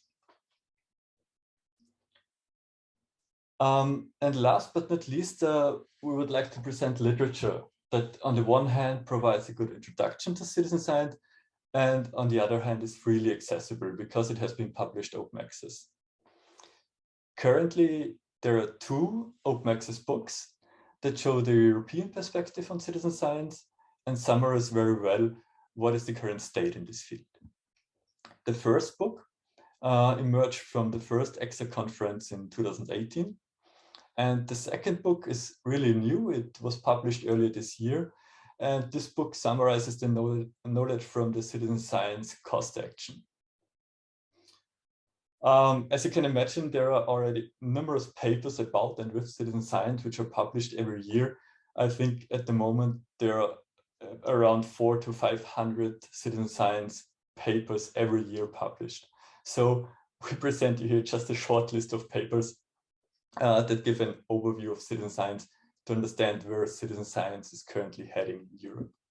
Also, these books and papers are linked, so you can later read all the papers if you're interested by yourself. Yeah, and with this, I would like to close our short presentation on citizen science. And thank you very much for your attention. Please feel free to ask us questions right in the discussion round after a short break, I think. Or you can also send us questions via our email address you can see here. And of course, we also invite you to follow our YouTube, Facebook, or Twitter channel to stay up to date. Thank you very much. Thank you, Florian. I think you mentioned everything that I wanted to say about asking questions, and that there will be a short break now of 10 minutes before we have our discussion round and the question and answer round. So we will see each other in 10 minutes at 4:22. Okay, maybe we can continue with our question and answers if all of the speakers are coming back. We did get quite a few questions. I'm not sure if we're gonna have the time. We only have 20 minutes, so maybe we cannot deal with all of the questions, but yeah, I tried to choose a few representative ones. Maybe let's start with you, Michalis. A question for you. As you mentioned, open science project applications should have applicants with track record of open access publications that expose relevant data sets. Is this a prerequisite to apply for Open Science Horizon, and how can we define relevance? Well, maybe I wasn't clear enough. The part A, or the part of the proposal that I was talking about is regarding the experiences, the expertise that the organizations that participate in the project have. And there in order to show this expertise, you can list publication, previous projects, and so on. And regarding the publications and data sets that you might have that are relevant to the project. So the first criterion is that this list includes publications that are relevant to the project, to the proposal that you're bringing. The Commission expects that these publications are open access, but it doesn't mean that they have to be gold open access as was presented. They don't have to be published in an open access journal. They might be also repositored in a repository, and you add together with the short information of the publication the link where people can find the full manuscript. So the focus is here on relevant information for your proposal, and not so much, you know, the 5 latest open access publications that you have that are not related to the proposal that you're putting in. Yeah.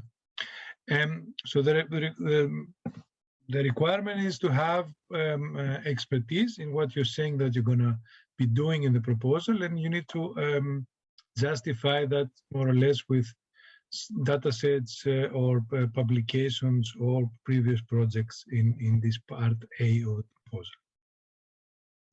Okay, thank you. Yeah, I think that was clear now. We do have another question for Vanessa, which is about open access. So someone was asking, publishing open access is great, but often too costly. Do you have any recommendations to fund open access publications besides the small and mostly empty open access publication grants of universities? Good questions. I think one way to go is this is actually also touches upon ideological issues, I would say. So I think that on the one hand, one way to go is to find journals that do not charge excessive APCs. So that would be one way to go. But of course, I'm aware that in some disciplines, that's just not an option. So as a humanist, of course, it's easy to say, well, just publish somewhere where you're not charged because, well, it's what we do anyway. So I'm aware that for other disciplines, that is sometimes just not a reasonable way to go, also in terms of creating your career. So I think in order to create awareness for the problem that open access costs, and it costs the researchers, is to actually include publishing costs in greater grant proposals. So if you're actually applying for a bigger grant, you can already calculate the costs that will arise for open access publications, and you should be very explicit about that. So it's actually important to create awareness also among funding institutions and among research institutions, for that matter, that if you want high quality open access research, you need to find a way to pay for that. So it's not falling out of the sky. So if we want to change the system, then we have to take it seriously. And we also shouldn't hide the fact that it can be somewhat problematic to find a way to sort of get this funded. So this is something that we should be very explicit with and create awareness. And I can see that Michalis would like to add to that. Now, I would like to give a more concrete answer regarding Horizon Europe, and for publications that are resulting out of projects in Horizon Europe. First of all, you can charge any publication costs that happen during the project period to the project. They are totally eligible costs. And the second is, again, the mention of the Open Research Europe platform. That is a publication platform that charges nothing. So if you don't have the money to publish your publication, you can always use the Open Research Europe platform. And of course, I stress also the point that Vanessa made. It's in the hands of the scientific community which journals have the highest impact factor. If nobody puts in any articles in Nature, the impact factor will be very soon 0 of Nature. So nobody will be interested in paying also 15,000 euros for a publication fee if the impact factor is short. But yeah, for Horizon Europe, the cost is eligible, and you have also the opportunity. Open Research Europe platform is for Horizon 2020 and Horizon Europe project results. We also got a comment from Ivo in the chat, who also mentions that in Vanessa's slide we saw the possibility with the green open access, and yeah, so this would be another way. Okay, next question for Marion. This is quite a long one. I read it out.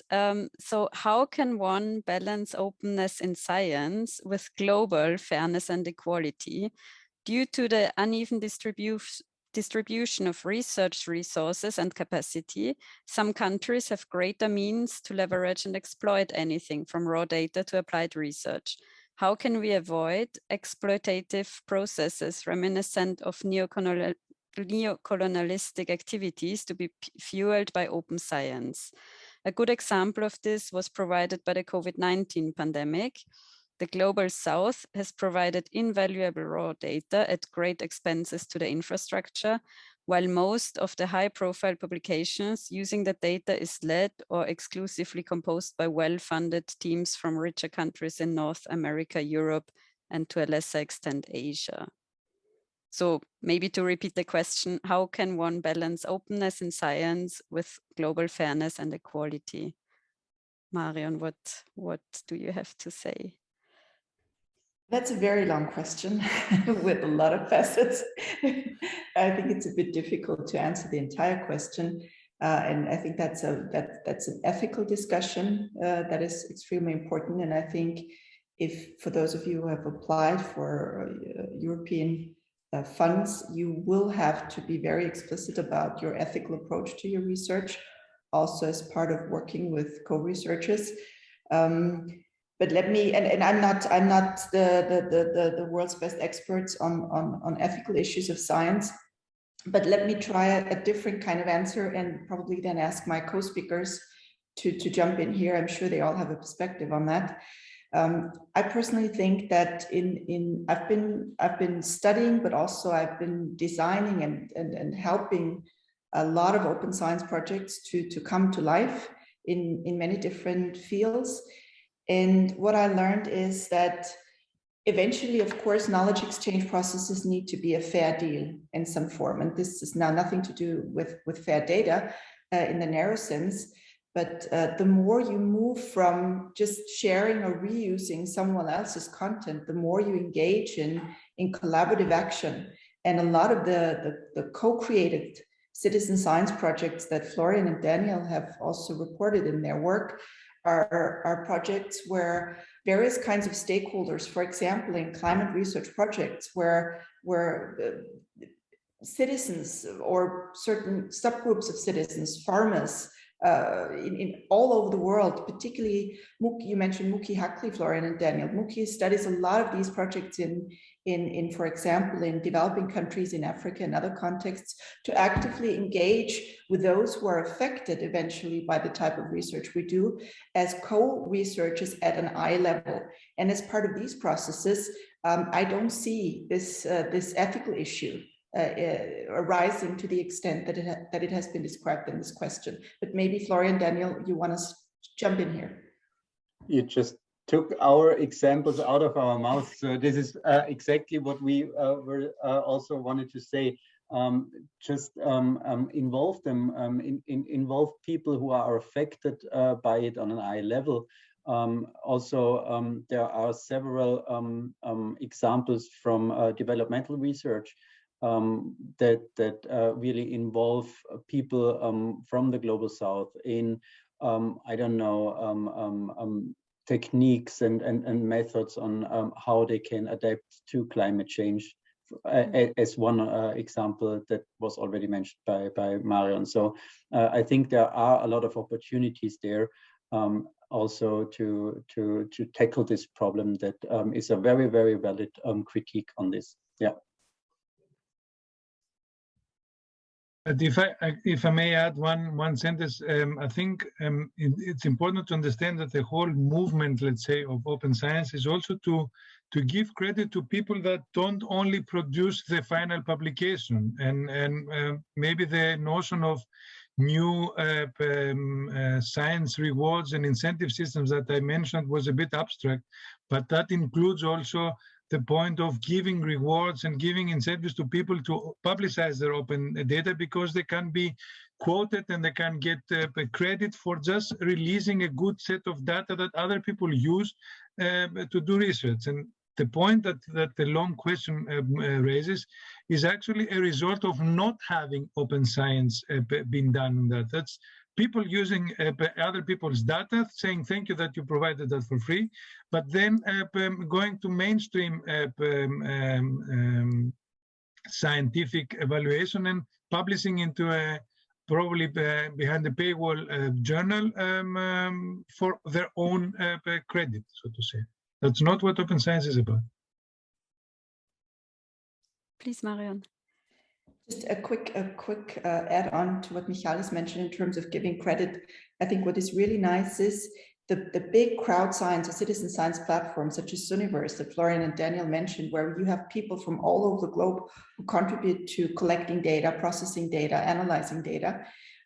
These crowds have been asked how they want to be credited for their inputs. And they actually, the decision eventually was that if you have a publication that uses data from these crowd science platforms, then this Universe crowd is actually credited as an author. The same is at Folded.